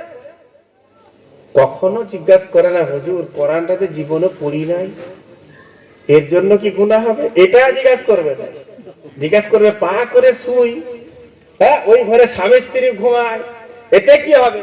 কোরআনটা যে বছরের পর বছর জুজদানে বেঁধে রাখা আছে, এর জন্য কোরআন তো আল্লাহর কাছে অভিযোগ করবে, আল্লাহ 350 টাকা মাত্র দাম কিনে বরকতের জন্য রেখেছিল, মাঝে মধ্যে চোখে লাগাতো, বুকে জড়িয়ে ধরতো, বাস শেষ, কখনোই কিন্তু আমাকে তেলাওয়াত করেনি। কি উত্তর দিব আল্লাহর কাছে? কি উত্তর দিব আল্লাহর কাছে? ও মুসলমান ভাইরা আমার, এটা কোরআনের বরকত। আল্লাহ পাক বলেন, আমি ওই হাফিজে কোরআনকে বলবো, হাফিজে কোরআন তুমি জান্নাতে নিজেই যাবে না, তুমি তোমার সাথে তোমার আত্মীয়দের 10 জন এমন ব্যক্তি যাদের উপর আমি আল্লাহ জাহান্নাম ওয়াজিব করেছি, যাদের জাহান্নামে যাওয়া ছাড়া উপায় নাই, এই রকম 10টা মানুষকে তুমি বের করে জান্নাতে নিয়ে যাও।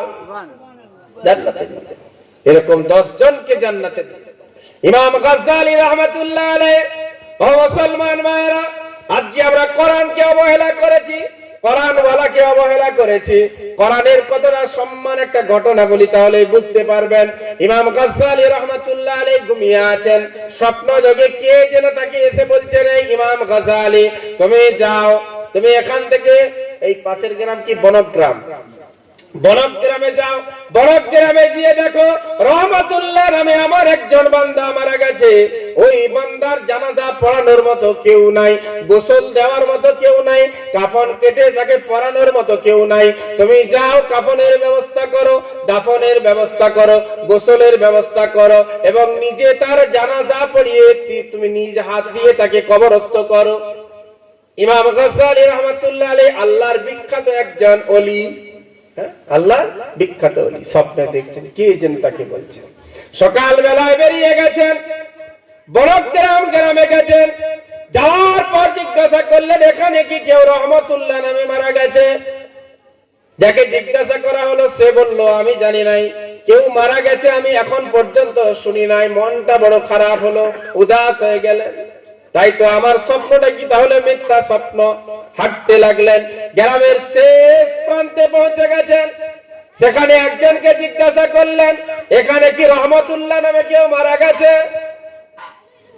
বলে, না না, এই গ্রামে কেউ রহমতুল্লাহ নামে মারা যায়নি।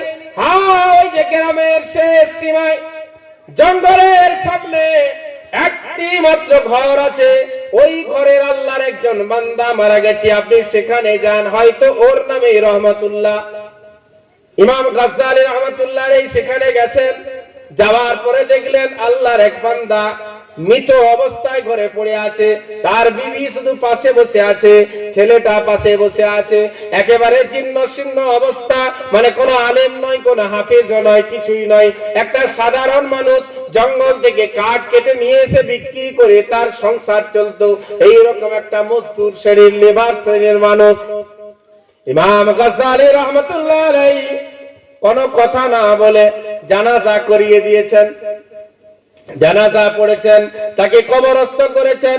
তারপর এসে তার ছেলেকে জিজ্ঞাসা করছে, তার বিবিকে জিজ্ঞাসা করছে, তোমার স্বামী এমন কি আমল করেছে যে আমলটার জন্য আল্লাহ পাক আমাকে তার জানাজা পড়ার জন্য হুকুম দিয়েছে? কি আমল করেছে একটু বলো তো। ইমাম গাজ্জালী রাহমাতুল্লাহ আলাইহি যখন এটা প্রশ্ন করলেন, বিবি তখন কাঁদতে কাঁদতে বলে, আমার স্বামী ছিলেন একজন মূর্খ মানুষ, লেখাপড়া জানতেন না, কোন মক্তবেও যাওয়ার সুযোগ হয়নি, মাদ্রাসায় যাওয়ার সুযোগ হয়নি। একটা তার অভ্যাস ভালো ছিল, অভ্যাসটা হলো প্রত্যেক রাত্রে সারাদিন সমস্ত কাজ মিটিয়ে দেওয়ার পর রাত্রি যখন হয়ে যেত, ঈশার নামাজ পড়ার পর ওই যে তাকের উপর কোরআনটা রাখা আছে, ওই কোরআনটা একটা রেহেলের উপর রাখতো, পড়তে কিন্তু জানতো না, শুধুমাত্র কালো কালো লেখাগুলির উপর আঙুল বুলাতো। ওই যে কালো কালো লেখার উপর আঙুল বুলাতো আর অঝর নয়নে কাঁদতো, চোখের আঁসু কোরআনের উপর পড়তো, আল্লাহকে বলতো, আগো আল্লাহ, আমি বড় হতভাগা, আপনি যে কোরআন নাযিল করেছেন, যে কোরআনের ভাষাটা আল্লাহ আপনার, সেই ভাষাটা আমি নিজ জবানে কখনো পড়তে পারলাম না। এই কথা বলতে বলতে তিনি কাঁদতে থাকতেন। ইমাম গাজ্জালী রাহমাতুল্লাহ আলাইহি বলেন, আল্লাহর এই বান্দা কোরআন পড়তে পারে নাই, কিন্তু কোরআন সামনে খুলে পড়তে পারে নাই, এই দুঃখে যেহেতু কান্না করত, আল্লাহ রাব্বুল আলামিনের দরবারে তার কান্নাটা এত পছন্দনীয় হয়েছে, আল্লাহ পাক আমাকে তার জানাজা পড়ার জন্য পাঠিয়ে দিয়েছে। ও মুসলমান ভাইরা, কোরআন শুধু 6066 আয়াতের একটা কোরআন নয়। কোরআন মনে করি এরকম একটা মোটা কিতাব, শুধু একটা কিতাব নয়। কোরআন হচ্ছে আমাদের পূর্ণাঙ্গ জীবন ব্যবস্থা। কোরআন হচ্ছে আমরা দুনিয়ায় কিভাবে জীবন যাপন করব সে একটা ব্যবস্থা। কোরআন হচ্ছে আখিরাতে পুলসিরাতের উপর যে আমি অন্ধকার, অন্ধকার এত অন্ধকার হবে যে অন্ধকার আমরা কখনো অনুভবও করতে পারবো না। এত অন্ধকার, 1500 বছরের রাস্তা, পুরের থেকেও বেশি ধার হবে, চুলের থেকেও বেশি পাতলা হবে। ওই রাস্তায় যে আমি পার হব, ওই রাস্তায় পারাপারের জন্য কোরআন হচ্ছে আলো। সেদিন ওই কোরআন কবরের মধ্যে আমাকে যখন রাখা হবে, কবরে কোরআন আমার জন্য ঝগড়া করবে।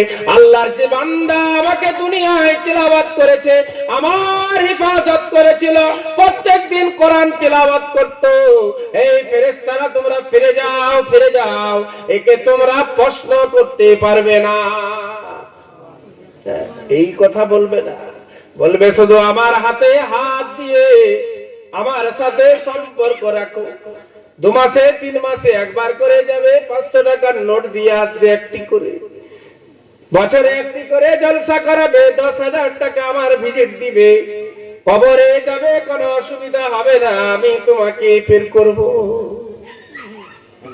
সুবহানাল্লাহ বলে তিরপল ফাটিয়ে দিল। সুবহানাল্লাহ বলে একবার তিরপল সব ফাটিয়ে দিল। হ্যাঁ, আমি অমুক লোকের সাথে আছি, আমাকে আবার কে, আমি আবার জাহান্নামে যাব। নবী আমার বলেন, হযরত ফাতেমার বাড়িতে গেছেন, ফাতেমার বাড়িতে দরজায় আওয়াজ দিয়েছেন, ফাতেমা আমি তোমার আব্বা, দরজা খুলো, আমি ভিতরে প্রবেশ করতে চাই। ফাতেমা বলতে এই বনকদের আমার ছাদনার ফাতেমা না, এটা নবীর বেটি ফাতেমা, নবীর কলিজার টুকরা, লখতে জিগার, ছোট বেটি, নয়নের মনি। তার থেকে বেশি মহব্বত নবী অন্য বেটিদেরকে করতেন, সব থেকে বেশি ভালোবাসতেন ওই ছোট কন্যা হযরত ফাতেমা, সাইয়্যিদাতু নিসায়ে আহলিল জান্নাহ, জান্নাতের সমস্ত মহিলাদের যিনি হবেন সর্দার। উনি যখন জান্নাতে যাবেন, আল্লাহ পাক বলবেন, হে হাশরবাসীরা, ও নবীরা, ওলিরা, সাহাবারা, সাধারণ মুসলমানেরা, সকলেই মাথা নত করো, চোখগুলো বন্ধ করে নাও। এখন নবীর বেটি, মুহাম্মদের বেটি ফাতেমা জান্নাতে যাচ্ছে, তোমরা সব মাথা নত করো।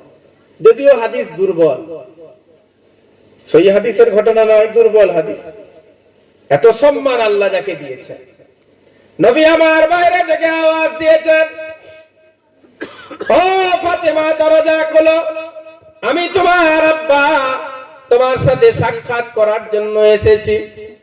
হযরত ফাতেমা জিজ্ঞাসা করেন, আব্বা আপনি একা আছেন নাকি সাথে কেউ আছে? কারণ নবীজি সাথে কাউকে নিয়েই যেতেন। হ্যাঁ, সাথে আছে ইমরান বিন হুসাইন, একজন সাহাবী সাথে আছে, পর পুরুষ সাথে আছে। হযরত ফাতেমা বলে, আব্বা আপনি একটু অপেক্ষা করুন, বরং আপনার কাছে অতিরিক্ত কোন চাদর থাকলে চাদরটা একটু ঘরের ভিতরে ছুঁড়ে দিন। গুরুত্ব দিয়ে শুনবেন, আজকে আমরা আমাদের ছেলে মেয়েদেরকে কিভাবে মানুষ করছি আর নবীজি কিভাবে করে। আজকে আমরা এই দুনিয়াতে এসে কি সব মনে করে দিয়েছি, ও নিয়ে যাবে, সে নিয়ে যাবে, একটা বিশাল হয়ে হুলুস তুলুস ব্যাপার।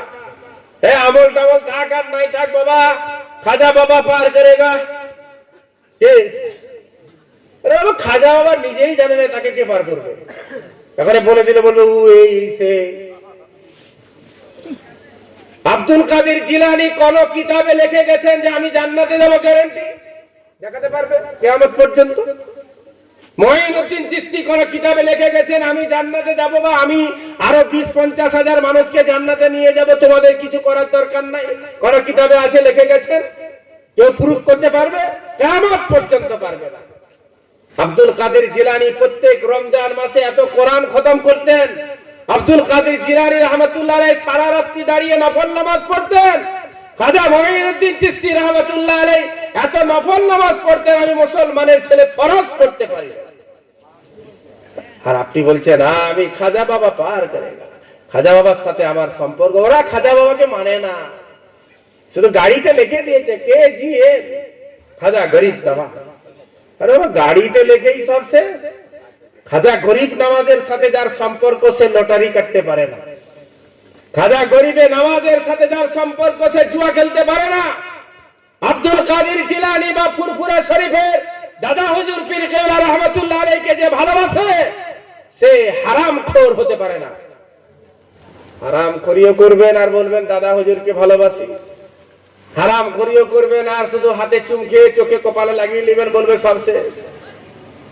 ও মুসলমান ভাইরা, নবী আমার ফাতেমার বাড়িতে গেছেন, আওয়াজ দিচ্ছেন আব্বা, সাথে কেউ আছে? না, আছে, একজন পরপুরুষ আছে, ইমরান বিন হুসাইন। তা আপনি একটা চাদর অতিরিক্ত থাকলে আমাকে দেন। নবী আমার চাদর দিয়ে দিয়েছেন। তারপরে দরজা খুলেছেন। দরজা খোলার পর হযরত ফাতেমা তুজ-জোহরা রাদিয়াল্লাহু তাআলা আনহা, নবীজির নয়নের মণি কলিজার টুকরা, সফর শুরু করার আগে যার সাথে নবীজি সাক্ষাৎ করতেন, আবার সফর থেকে ফিরে এলে যার সাথে সর্বপ্রথম দেখা করতেন, তিনি হচ্ছেন ফাতেমা। ফাতেমা নবীজির বুকে মাথা রেখে কান্না করতে শুরু করেছেন, আব্বা জান, আজ 3 দিন হয়ে গেল ঘরে কোনো খাবার নাই, অনাহারে আমার সময় কাটছে। একদিন দুদিন না, কদিন কদিন কথা বলেন? 3 দিন। আজকে আমাদের সমাজে এমন গরিব আছে যার এক বেলা খাবার হয়নি, তাও বলছে আল্লাহ কি দিয়েছে যে নামাজ পড়তে হবে, এটা বড় লোকদের কাজ আছে। আরে আল্লাহ আপনাকে যেটা চোখ দিয়েছে ওটার আপনি শুকরিয়া আদায় করে শেষ করুন না, পরে তারপরে বলবো আরো কি দিয়েছে। আপনাকে দুটো সুস্থ পা দিয়েছে, ওটারই শুকরিয়া আদায় করুন, তারপর বলছি আল্লাহ আপনাকে আরো কি দিয়েছে। আল্লাহ কি দেন না, ওয়াফি আনফুসিকুম আফালা তুবসিরুন। ও বান্দা, তুমি নিজেকে নিয়ে ভাবো না, তুমি নিজেকে নিয়ে ভাবো, তোমার সৃষ্টিকে নিয়ে একটু চিন্তা করো, আমি আল্লাহ তোমাকে কি দিয়েছি আমাকে দেখতে পাবে। আমার শুকরিয়া আদায় করতে মন চাইবে, আমার কৃতজ্ঞতা স্বীকার করতে মন চাইবে। নিজেকে নিয়ে একটু ভাবো। আজকে হাসপাতালে যান না, মেডিকেল কলেজে যান বাঁকুড়া, যে দেখবেন কত মানুষ কত কি কি অবস্থায় সব পড়ে আছে।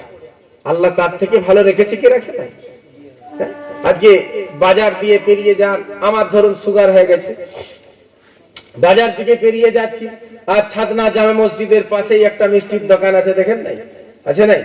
ছাতনা মসজিদের নিচে একটা মিষ্টির দোকান, আর কত রকমের কালারফুল মিষ্টি তৈরি করে সেই এসি ওয়ালা একটা আলমারির ভিতরে সাজিয়ে কাঁচের আলমারির ভিতরে রেখেছে।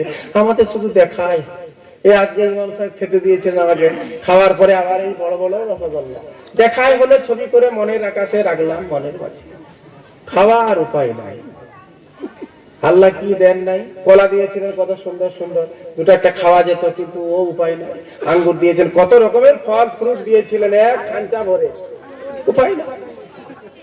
চান না আর একজন মানুষকে জিজ্ঞাসা করেন, খাবার রাখা আছে, খাওয়ার উপায় নাই। খাবার আছে, খাওয়ার উপায় নাই, আল্লাহ বন্ধ করে দিয়েছে। পা দুটো কেড়ে নিয়েছেন, স্টেশনে যে দেখেন নাই হাতে ভর করে চলছে, পা নাই। তার থেকে তো আল্লাহ আপনাকে ভালো রেখেছেন। চোখ নাই, অন্ধ, হাতে একটা লাঠি নিয়ে চলছে, তার থেকে আল্লাহ আপনাকে ভালো রাখেন নাই। একটা মানুষ ওষুধ খেয়ে খেয়ে পেরেশান হয়ে গেছে, সুস্থ আর হয় না, তার থেকে আল্লাহ আপনাকে ভালো রাখেন নাই। সকাল বেলায় আপনি কাজে যাচ্ছেন, বৈকাল বেলায় আপনি বাড়িতে ফিরে আসছেন, স্বামী স্ত্রী আপনার ছেলে মেয়েদেরকে নিয়ে আমোদ প্রমোদের সাথে জীবন যাপন করছেন। আল্লাহ কি দেয় না? বলছেন কি দিয়েছে, কি দেয় না? আপনি আগে বলেন আমাকে, আল্লাহ আপনাকে কি দেয় না? কোটি কোটি কোটির সামান আল্লাহ আপনাকে দিয়েছে, যার একটা নিয়ামতের আপনি শুকরিয়া আদায় করে শেষ করতে পারবেন না। আল্লাহ পাক একটা নিয়ামত ছিনিয়ে নিতে হবে না, শুধু সামান্য ঘাটতিও যদি করে দেন, আমাদের বেঁচে থাকা দুষ্কর হয়ে যাবে। আজকে মনে করেন এই যে চোখে পাওয়ার আছে, চোখে পাওয়ার ছিল, দেখতে পেতাম, এখন বইপত্র পড়তে গেলে এই দেখুন একটা চশমা লেগে গেছে। আগে কোনো ব্যাপার ছিল না, বই খুললেই পড়তে পারতাম, এখন ওই বইপত্র পড়তে গেলেই চশমা লাগছে, ঝাপসা দেখতে পাচ্ছি, চশমা লেগে গেছে। আল্লাহ কি দেয়? আল্লাহ আপনাকে সুন্দর দুটো চোখ দিয়েছে, পিতা মাতার চেহারা দেখতে পাচ্ছেন, ছেলে মেয়েদেরকে দেখতে পাচ্ছেন, আপনি ইসলামপুর গ্রামটা দর্শন করতে পাচ্ছেন, ছাদনা বাজারে যাচ্ছেন, সেখানে বন্ধুদের সাথে সাক্ষাৎ হচ্ছে, হাত বাড়িয়ে কে রে তুই? আব্দুল খালেকের ছেলে হাফিজুর রহমান। এরকম করতে হয় না, আপনি দেখেই বুঝতে পারছেন এই চোখ দুটো কে দিয়েছে। আলাম নাজআল্লাহু আইনাইন, বান্দা তোমাকে দুটো চোখ আমি দিইনি, ওয়া লিসানান, একটা জবান আমি তোমাকে দিইনি, ওয়া শাফাতাইন, দুটো ঠোঁট দিয়েছি, এই জিভ দিয়েছি যার দ্বারা তুমি টেস্ট অনুভব করছো, ঠোঁট দিয়েছি, যে ঠোঁট না দিলে বাপ বলতে পারতে না। ঠোঁট দুটো ধরুন আর বাবা বলে দেখান তো দেখছি। ঠোঁট ধরুন, দুটো ঠোঁট ধরুন আর বাবা বলুন, বাবা বলে দেখা। ঠোঁট দুটো ধরে বাদ দিয়ে দেন, যে চা খেয়ে দেখান, আপ পর্যন্ত না চলে যায়।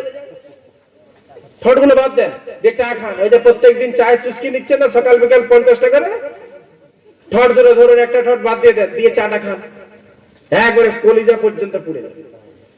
আল্লাহ কি দেয় নাই, কি দিয়েছে পরে বলবো, দেয় নাই কি আগে ওটা গুনাহ হচ্ছে, এইটা আমাকে দেয় নাই, সব দিয়েছে।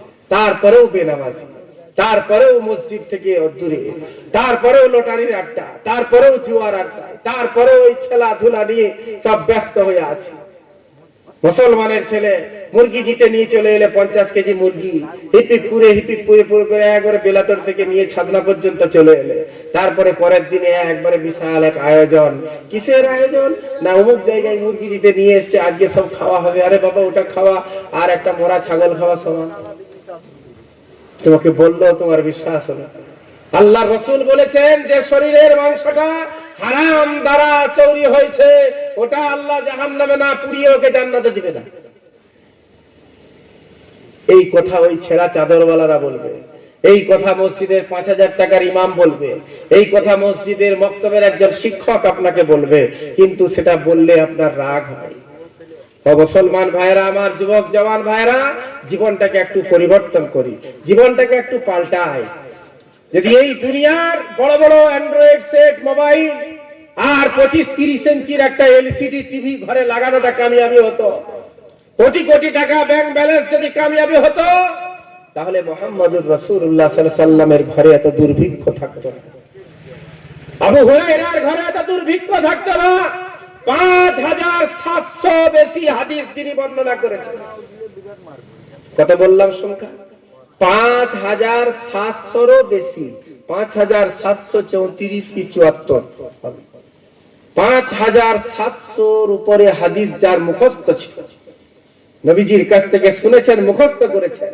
দেখেন নাই মৌলভী সাহেবরা বয়ান করলে আবু হুরায়রা হইতে বর্ণিত, আবু হুরায়রা হইতে বর্ণিত, নবীজি বলেছেন। ওই আবু হুরায়রা বলেন, আমি মসজিদে নববীর গেটের বাইরে পড়ে থাকতাম, বেহুশ অবস্থায় পড়ে থাকতাম, সাহাবারা এসে আমার গলায় পা লাগাতো, পায়ে করে নাড়তো, পা লাগাতো, কেউ মাথায় পা লাগাতো, কেউ পিঠে পা লাগাতো।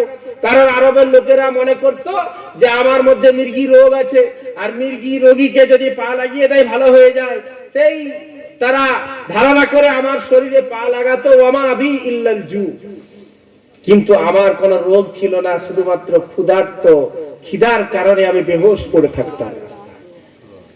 ফেরাউনকে এত দিলে, আবু জেহেলকে এত দিলেন, ঘি মাখন সারাদিন চলছে 24 ঘন্টা। আবু লাহাবের ঘরে কোনো দুর্ভিক্ষ নাই, দারিদ্রতা নাই, কাফেরদের ঘরে কোনো দুর্ভিক্ষ দারিদ্রতা নাই। আবু হুরায়রার ঘরে এত দারিদ্রতা কেন? ফাতেমার ঘরে এত দুর্ভিক্ষ কেন? ও মুসলমান ভাইয়েরা, এটা মুসলমানদেরকে আল্লাহ জানিয়ে দিয়েছে, ও আমার বান্দা বান্দিরা যারা আমাকে মেনে নিয়েছো, এই দুনিয়ার নিয়ামত শেষ নিয়ামত নয়, দুনিয়ার নিয়ামতটা তুচ্ছ। এখানে অনেক সময় কি হয়, খাবার অনেক সামনে রাখা থাকে, খেতে মন চাই না, খেতে মন চাই না। এখানের আরাম যেমন শেষ নয়, এখানের কষ্টটাও শেষ নয়। আরামও একদিন শেষ হবে, কষ্টও একদিন শেষ হবে। সুখ আজকে আছে, কালকে দুঃখ। সকাল বেলায় হাসে, বৈকালেই মানুষটা কাঁদে। সকাল বেলায় আপনার টাকাওয়ালা আমি, বৈকাল বেলায় ফকির হয়ে যায়। এটা দুনিয়া। এই দুনিয়া আমি আল্লাহ আমার প্রিয় বান্দাদেরকে বেশি দিই না, প্রয়োজন মতো দিই, প্রয়োজন মতো। আবু হুরায়রা বলেন, আমি ভুকের কারণে পড়ে থাকতাম বেহুশ অবস্থায়, লোকেরা এসে আমার শরীরে পা লাগাতো, পায়ে করে লাগিয়ে দেখতো মির্গি রোগ আছে। হযরত ফাতেমার যে ঘটনা বলছিলাম, হযরত ফাতেমা বলেন, আব্বা আজ 3 দিন হলো আমি কিছু খেতে পাইনি। আজকে আমাদের মতো গার্জিয়ান যদি হতো, জামাই কোথায় আছিস, এদিকে আয় তো, গোড়া জামাই করে নিয়েছি। জামাইয়ের 7 গোষ্ঠী উদ্ধার করে দিবে, বেটিকে ওইখান থেকে ঘুরিয়ে নিয়ে ঘর চলে আসবে। তোর মতো জামাইয়ের সাথে বিয়ে দিয়েছিলাম রে বাবা, তোদের গ্রামের ইমামকে নিয়ে আরো গ্রামের 10টা লোককে যদি আমি একটু দেখতাম, জিজ্ঞাসা করতাম, ভালো হতো। আমি নিজের মেয়েটাকে এমন আল্লাদে মানুষ করেছি, আর তোর বাড়িতে দিয়ে এত কষ্ট আমার মেয়ে। নবী আমার বলেন না, আলী কোথায় ডাকো, আমার মেয়ে খেতে পাইনি 3 দিন। নবী বলেন নাই। নবীর বুকে মাথা রেখে হযরত ফাতেমা কান্না করছেন। নবী আমার এই দাড়ির জায়গা মোবারক, এটাকে হযরত ফাতেমার মাথার উপর লাগিয়ে নবীও কাঁদছেন এবং বলছেন, ফাতেমা আজ 3 দিন হয়ে গেল তোমার আব্বাও রুটি দেখে না। আজ 3 দিন হলো আমিও তো রুটি মুখে তোলার মতো সুযোগ হয়নি, খাবারই নাই বাড়ি। যুবক জওয়ান ভাইয়েরা, নিজেদের জীবনকে একটু পরিবর্তন করি, একটু পাল্টাই, ফিরে আসি আল্লাহর দিকে, নামাজগুলো শিক্ষা করি, নামাজ শিখি। কালকে মসজিদে ইমাম সাহেবের পেছনে নামাজ পড়তে যাব, কি পড়বো গিয়ে, কি পড়বো? সূরা ফাতিহা পড়তে হবে, ওটা মুখস্থ করতে হবে, না কবরে ফেরেশতারা মুখস্থ করাবে? কি বলেন?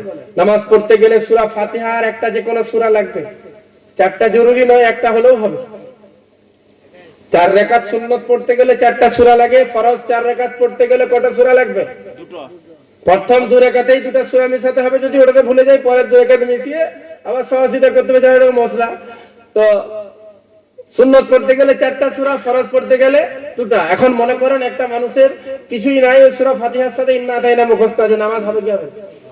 নামাজ হবে। তাহলে এটা তো জানতে হবে। আত্তাহিয়াত মুখস্থ করতে হবে, ওটা না পড়লে নামাজ হবে না। আত্তাহিয়াত পড়তেই হবে, না পড়লে নামাজ হবে না। দোয়া কুনুত বেতেরের নামাজে পড়তে হয়, ওটা না পড়েও বিকল্প আছে। রাব্বানা আতিনা পড়লেও হবে, আল্লাহুম্মা মাগফিরলি 3 বার বললেও হবে, বিকল্প আছে তার। কিন্তু এখানে সূরা ফাতিহার বিকল্প বলেন সূরা ফাতিহার বিকল্প আছে? এটা অন্ধ মানুষ কাজে গেছে, তাকে গিয়ে মালিককে গিয়ে বলছে, বাবা আমি কিছু পারি নাই, কি করব বলো, চোখে দেখতে পাইনি, ছেলে মেয়েরা খেতে পাইনি। তখন বলছে, তাহলে তুমি এখানেই বসে থাকো 1-1.5 ঘন্টা, ওরা 300 পাচ্ছে, তোমাকে 100 দেবো।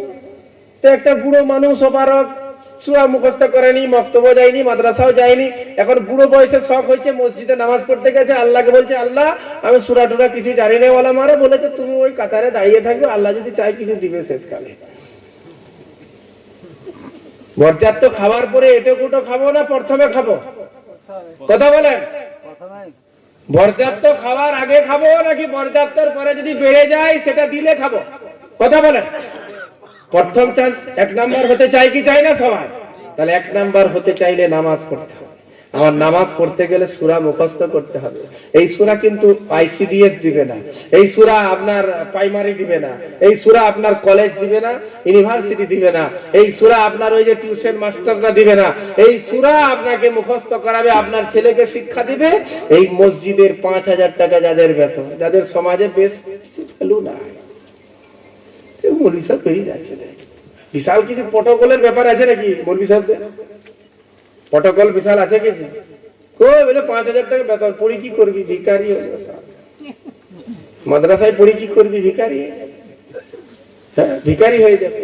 মাদ্রাসার ছেলেদেরকে আল্লাহ যে অবস্থায় রাখে, দুনিয়া আর কাউকে অত শান্তিতে আল্লাহ রাখে না।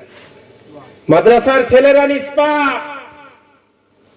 মাদ্রাসার ছেলেদের রাত্রি 3টা থেকেই মাদ্রাসার শিক্ষক বসে আছেন পাশে।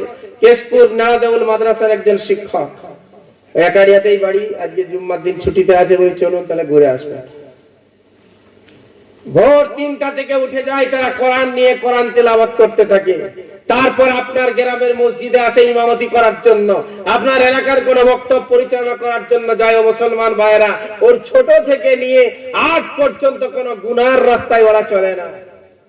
ওদের পাওয়ার, ওদের সম্মান কেউ পারবে না।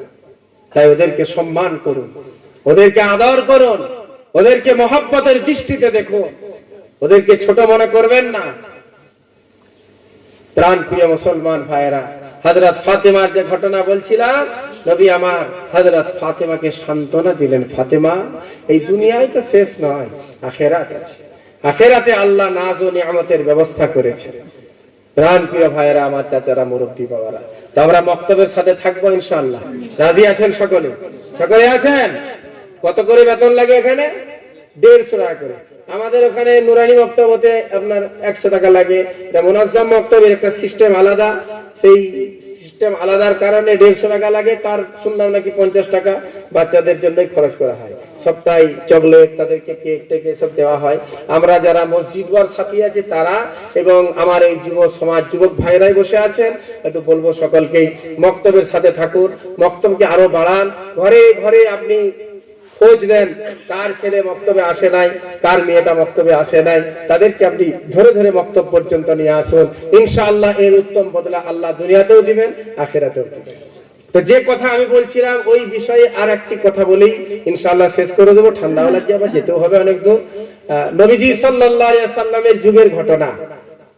আজকে পিতামাতাকে আমরা যারা অবহেলা করছি, ওই যে মিষ্টি পড়া বললাম না, মিষ্টি পড়া, মেয়ের বিবাহ হচ্ছে না, বাবার কাছে গিয়ে ক্ষমা চান। রোজগারের মধ্যে বরকত নাই, মায়ের পা ধরে ক্ষমা চান।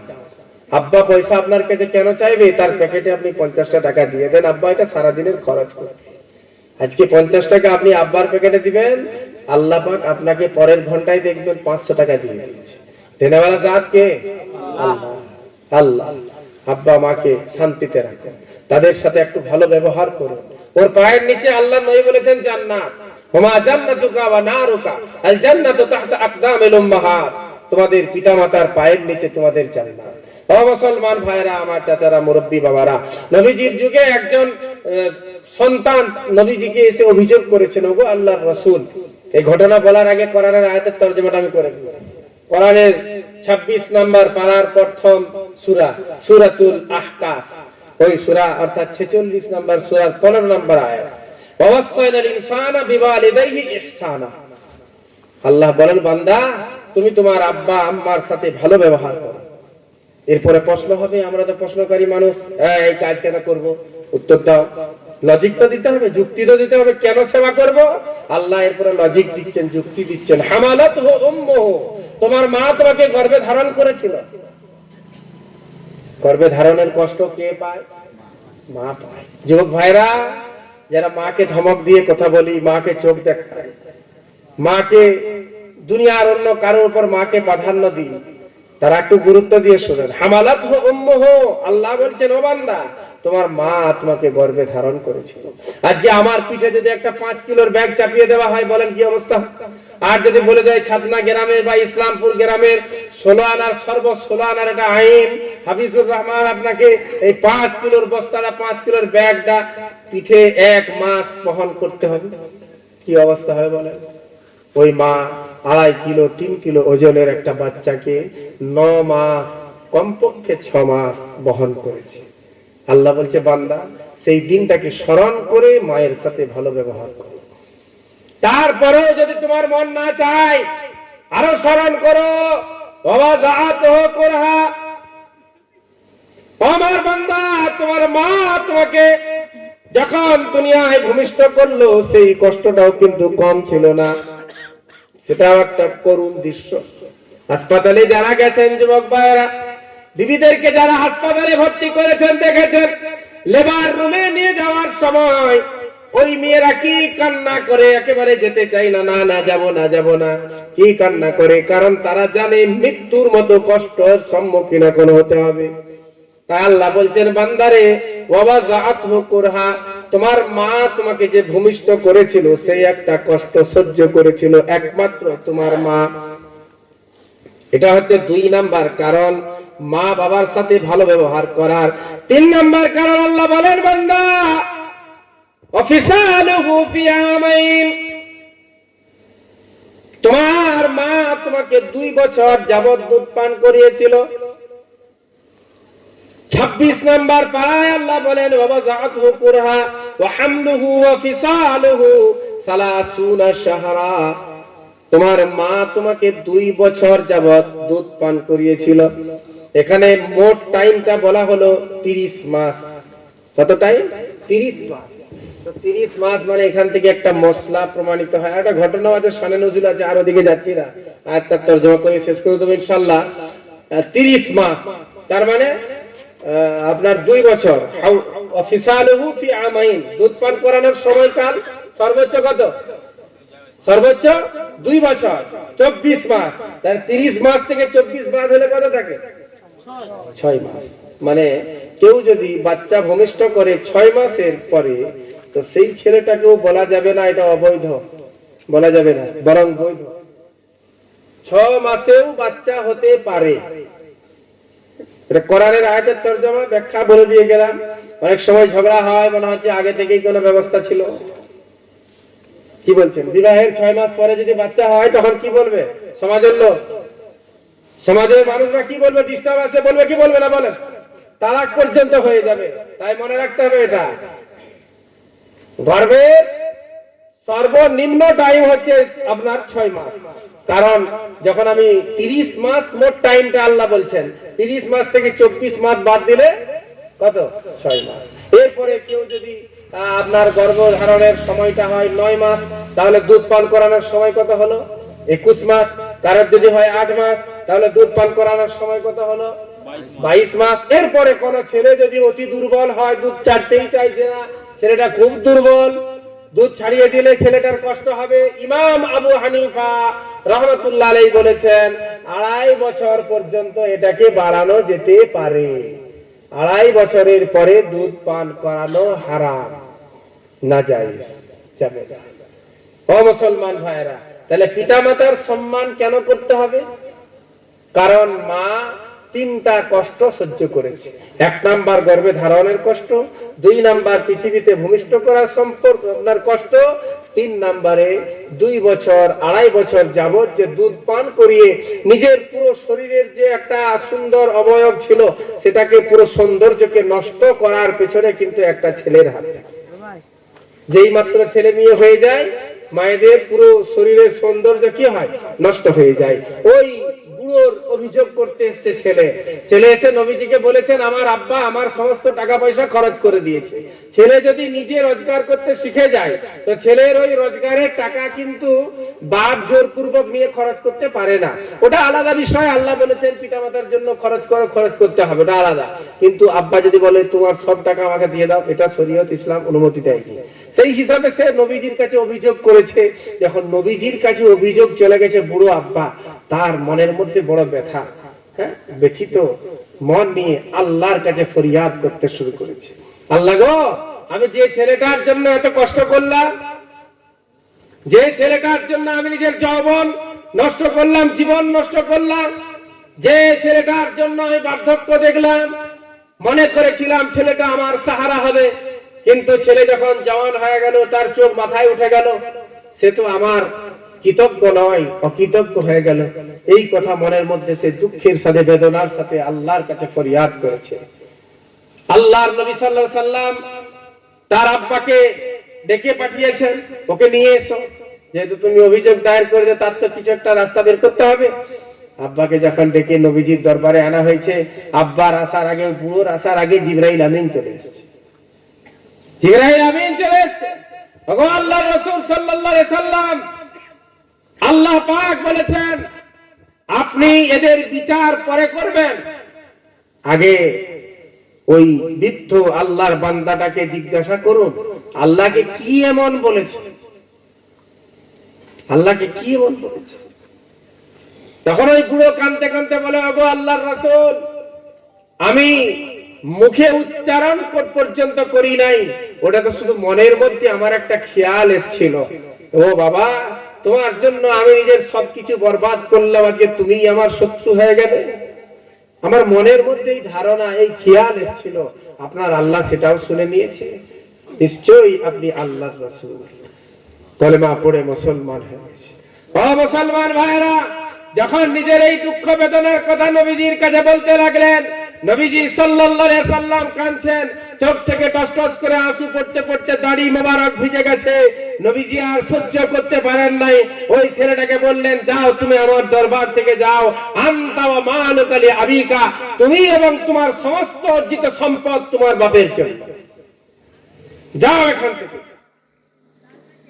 জান্নাতে যদি যেতে চায় পিতা মাতা অবহেলা করা যাবে না। যাদের আব্বা আম্মা বেঁচে আছে তাদের জান্নাতে যাওয়ার এখনো অনেক সুযোগ।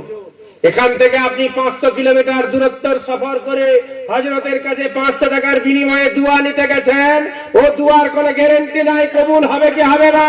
কিন্তু আপনার ঘরে যে বৃদ্ধ বাবা আছে যার চোখের মধ্যে ময়লা আছে, যার মুখ থেকে কথা বললে দুর্গন্ধ ছড়ায়, ওই আব্বা যদি আপনার আল্লাহর কাছে দুটো হাত তুলে আপনার জন্য দোয়া করে, সেকেন্ডেরও কম সময়ে আল্লাহ ওই দোয়া কবুল করবে। দোয়া দেওয়ার লোকের অভাব বাড়িতে নাই, আর দোয়া নিতে যাচ্ছেন এই জেলা সে জেলা, কত জেলা। কাউকে ছোট করার জন্য বলছি না, আজকে আমাদের যে ভ্রান্ত ধারণা, ভুল ধারণা, যে কথা বলছিলাম আমি, যে আমাকে অমুক বের করবে, তুমুক বের করে দিবে। জান্নাতটা যদি এত সহজ হতো, নবী আমার ফাতেমার জন্য দোয়া করে দিতেন। আরে আল্লাহ তো বলেছিলেন, ও মুহাম্মদ, আপনি যদি চান তাহলে ওহদ পাহাড়কে আমি সোনা বানিয়ে দিব, সোনা হয়ে আপনার সাথে সাথে ওহদ পাহাড় ঘুরবে। যখন যতটুকু প্রয়োজন হবে নিজে ব্যবহার করতে পারেন। নবী আমার ব্যবহার করেন না, গ্রহণই করেন না। জান্নাত এত সহজ, কিছুই করলাম না, বছরে একটা জলসা, ভাইরাল বক্তার বক্তব্য শুনে ঘরে এসে উপর হয়ে ঘুমিয়ে গেল, জান্নাত চলে যাবো একবারে। পৈতৃক সম্পত্তির জান্নাত, না না, এত সহজ নয়। এত সহজ হলে সাহাবাদেরকে গর্দান কাটাতে হতো না। এত সহজ হলে ওই কালো সাহাবী গরু আপনার মোষ চড়াচ্ছিল, উট চড়াচ্ছিল, কিংবা ছাগল চড়াচ্ছিল, দূর থেকে দেখেছে এক জায়গায় তাম্বু খাটিয়ে কয়েকজন মানুষ, আর তাকে একজনকে ঘিরে বসে আছে। সে এসে জিজ্ঞাসা করছে, ইনি কে?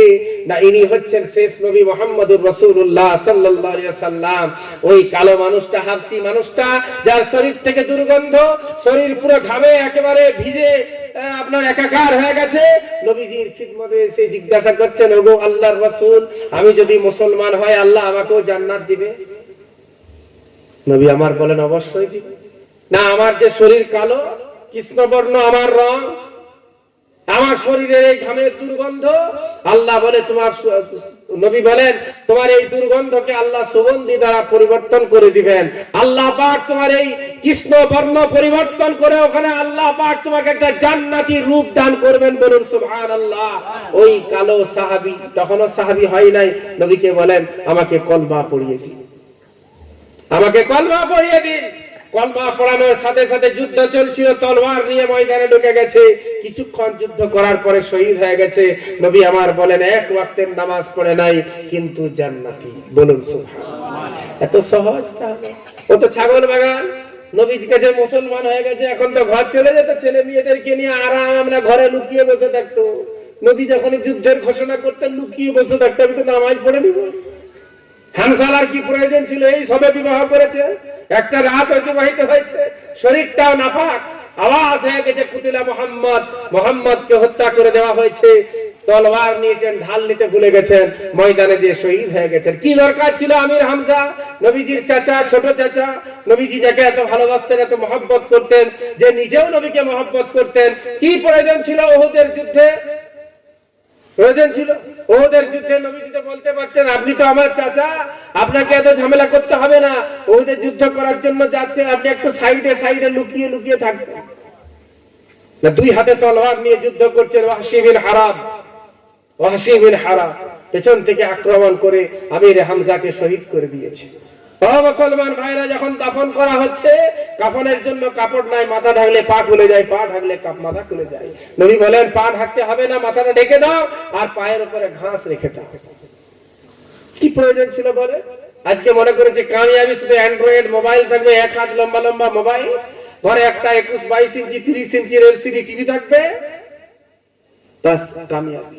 আর শত শত টাকা, হাজার কোটি টাকা অ্যাকাউন্টে থাকবে, লক্ষ লক্ষ টাকা সব সময় আমি নাড়াচাড়া করতে পারবো, এই কামিয়াবি। ভালো ভালো খাবার খাবো, এই না না না, কোনটাই কামিয়াবির আলামত নয়। কামিয়াব ওই যুবক যার সকাল হয় মসজিদে, সন্ধ্যা হয় মসজিদে। কামিয়াব ওই যুবক, ফজরের আযান মসজিদের মাইকে যখন হয়, সালাতু খায়রুম মিনান নওম, ও আর নিদ্রায় থাকতে পারে না, মসজিদ ছুটে চলে যায়, ওই যুবকটা কামিয়াব। তো কাল থেকে আমরা কে কে নামাজ পড়বো, একটা হাত তুলে দেখাই তো ইনশাআল্লাহ। যারা পড়ে ওরাই তুলছে, যারা পড়েন নাই তারাও তুলুন, ইনশাআল্লাহ কাল থেকে নামাজ পড়বো। বাকি আর যারা তুলেন না, নামাজ পড়তে হবে না, একটু উঁচু করে তুলুন না, হ্যাঁ, বলছে ইমাম সাহেব আমি দেখতে পাই আর না পাই আল্লাহ তো দেখছে। বলছে এই মনি সাহেব যখন দেখতে না পাই তা আমি কি কালকে আবার আসবো নাকি? ইসলামপুর মসজিদে যারা হাত তুলেছিল কয় মুসল্লিরা লাব্বাইক লাব্বাইক বলে উপস্থিত আমি আছি, এরকম আমি আর কালকে আসবো নাকি? হাত তুললেন, আল্লাহকে দেখান, আল্লাহ কাল থেকে আমি নামাজ পড়বো ইনশাআল্লাহ। যাদের শরীর স্বাস্থ্য ঠিক আছে, কাপড় চোপড় ঠিক আছে, মানে দোয়া পারমিট লাইসেন্স ইন্স্যুরেন্স সব ঠিক আছে, তারা ফজর থেকেই ধরে নেবেন। বুঝতে পারলেন? ফজর থেকেই ধরে নেবেন নামাজ। আর যাদের ওই ইন্স্যুরেন্স দোয়া পারমিট এইসব ঠিক নাই, কালকে ঠিক করে নেবেন, জোহর থেকে ধরবেন ইনশাআল্লাহ। আল্লাহ পাক সকলকেই তৌফিক দান করুন, 5 ওয়াক্তের নামাজ পড়ার তৌফিক দান করুন, মক্তবের সাথে জুড়ে থাকার, মক্তবের সাথে মিলে থাকার, মক্তবের সাথে সম্পর্ক, গাঢ় সম্পর্ক রাখার আল্লাহ আমাদের সকলকেই তৌফিক দান করুন। আমি এই বলে নিজের সংক্ষিপ্ত বক্তব্য এখানে শেষ করলাম। ও আখিরু দাওয়ানা আলহামদুলিল্লাহি রাব্বিল আলামিন। আসসালামু আলাইকুম ওয়া রাহমাতুল্লাহি ওয়া বারাকাতুহু। درود شريف اللهم صل على محمد وعلى آل محمد كما صليت على إبراهيم وعلى آل إبراهيم إنك حميد مجيد اللهم بارك على محمد وعلى آل محمد كما باركت على إبراهيم وعلى آل إبراهيم إنك حميد مجيد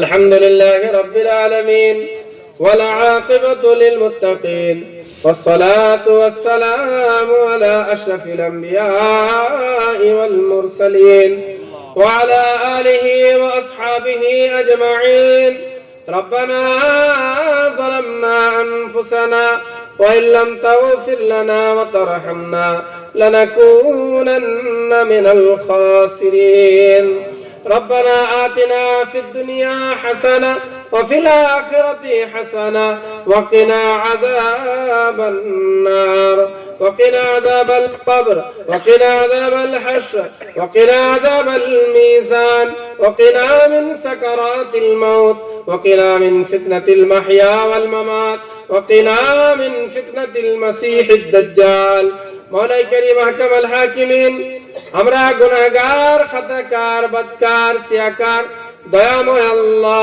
মেহেরবানি করে আমাদের জীবনের যাবতীয় গুনাহ খাতা ক্ষমা করে দাও। এ আল্লাহ আমাদের পিতামাতা, আমাদের ভাই বোন, আমাদের বিয়ে বাচ্চা, সন্তান সন্ততি, আত্মীয় স্বজন, বন্ধু বান্ধবদের জীবনের গুনাহ খাতা ক্ষমা করে দাও। দয়াময় আল্লাহ জীবনের শেষ মুহূর্ত পর্যন্ত যে পথে চললে তুমি রাজি হবে সেই পথে চালাও, যে পথে চললে তুমি নারাজ হবে সেই পথ থেকে বাঁচাও। দয়াময় আল্লাহ মেহেরবানি করে আজকের এই মজলিসকে তুমি কবুল করে নাও, আজকের এই মজলিসকে তুমি কবুল করে নাও। হে আল্লাহ এই মক্তবকে তুমি কবুল করে নাও, মক্তবে যারা পড়ছে পড়াচ্ছে তাদেরকে তুমি কবুল করে নাও। দয়াময় আল্লাহ আমরা এই মজলিসের মধ্যে উপস্থিত হয়ে সূরা ফাতিহা তিলাওয়াত করেছি, আরো কোরআন শরীফ তেলাওয়াত করা হয়েছে, দরুদ শরীফ তোমার রাসূলের উপর পড়া হয়েছে গো মাওলা। হে আল্লাহ সুবহানাল্লাহ আলহামদুলিল্লাহ বলা হয়েছে। হে আল্লাহ আমাদের এই টুটা ফুটা ইবাদত গুলিকে তুমি কবুল করে নাও, ভুলছে হবে আদমি ক্ষমা করে দিয়ে সম্পূর্ণ সব প্যারে আকা জনাবে মুহাম্মদুর রাসূলুল্লাহ সাল্লাল্লাহু আলাইহি ওয়াসাল্লামের রওজায়ে আকদাসের মধ্যে পৌঁছিয়ে দাও। তিনার ওসিলায় तमाम আম্বিয়ায়ে কেরাম, সাহাবায়ে কেরাম, তাবেঈন, তাবেঈন, বুজুর্গানে দ্বীনদের আরওয়াহ মুবারকের মধ্যে পৌঁছিয়ে দাও। তিনাদের পরে পরে সারা পৃথিবীর বুক থেকে যত মুসলমান বিদায় নিয়েছে গো মাওলা, তাদের সকলের কবরের মধ্যে সওয়াবখানা পৌঁছিয়ে দাও। দয়াময় আল্লাহ খাস করে আমাদের আত্মীয় স্বজন যারা বিদায় নিয়েছেন গো মাওলা, এই ইসলামপুর গ্রামের কবরস্থানে এবং এই এলাকার কবরস্থানে, আমার গ্রামের কবরস্থানে তোমার যত সমস্ত বান্দা বান্দিরা শুয়ে আছে গো মাওলা, হে আল্লাহ তাদের কবরের মধ্যে সওয়াবখানা পৌঁছিয়ে দাও। হে আল্লাহ তাদের কবরগুলোকে জান্নাতের বাগান বানিয়ে দাও, তাদের কবরগুলোকে জান্নাতের বাগান বানিয়ে দাও। দয়াময় আল্লাহ যারা অসুস্থ আছে তাদেরকে সুস্থতা দান করো, যারা পেরেশান আছে তাদের পেরেশানিকে দূর করে দাও। হে আল্লাহ, যাদের বাড়িতে অবিবাহিত মেয়েরা বসে আছে বিবাহের অপেক্ষায়, তাদের বিবাহের সুব্যবস্থা করে দাও। যারা ঋণী আছে তাদেরকে ঋণ মুক্ত করে দাও। খাস করে আমাদের হাফিজ সাহেব, এই মক্তবের যিনি শিক্ষক মৌলা, ওনার আম্মা জানের শরীর অসুস্থ আছে, তাকে পূর্ণ সুস্থতা দান করো, তাকে তুমি পূর্ণ সুস্থতা দান করো। তার হায়াত ফরমাইকে তুমি বাড়িয়ে দাও, তার হায়াত ফরমাইকে তুমি বাড়িয়ে দাও। হে আল্লাহ, এই গ্রামে আরো যারা অসুস্থ আছে বিমার আছে তাদেরকে সুস্থতা দান করো। খাস করে দয়াময় আল্লাহ, এই শীতের রাত্রিতে গভীর রজনী পর্যন্ত তোমার এই বান্দা বান্দিরা মৌমাছির মতো বসে আছে গো মাওলা, শুধুমাত্র কোরআনের ভালোবাসায়, তোমার রাসূলের ভালোবাসায়, এছাড়া উদ্দেশ্য অন্য কিছু নাই। এখান থেকে তাদেরকে টাকা পয়সা দেওয়া হবে না, এখান থেকে তাদেরকে চাকরি দেওয়া হবে না। এখানে শুধু তারা এসেছে, এতক্ষণ বসেছিল তোমার মহব্বতে, তোমার রাসূলের মহব্বতে।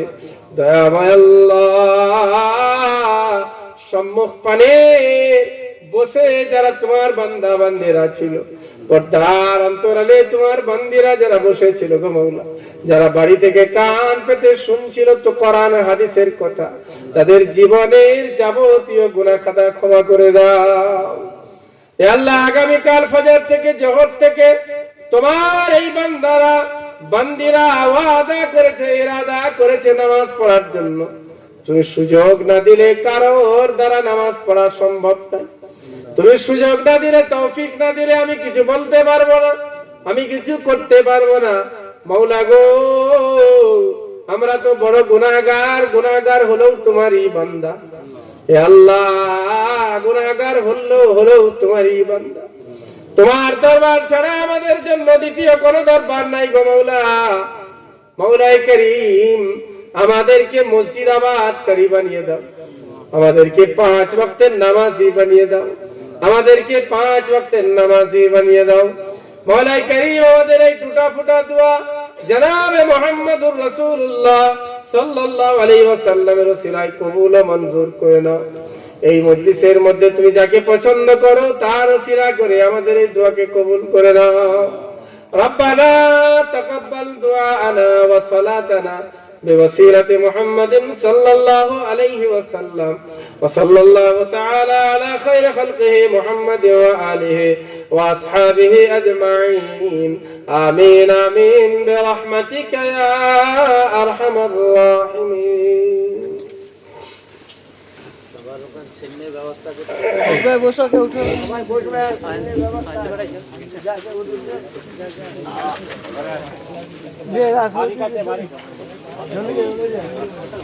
দুটো ইয়াদ আনবি, একটা মেয়ে ছিল, হ্যাঁ মেয়ে ছেলে সব বসো বসো, উঠো না কেউ, এখানে বসো।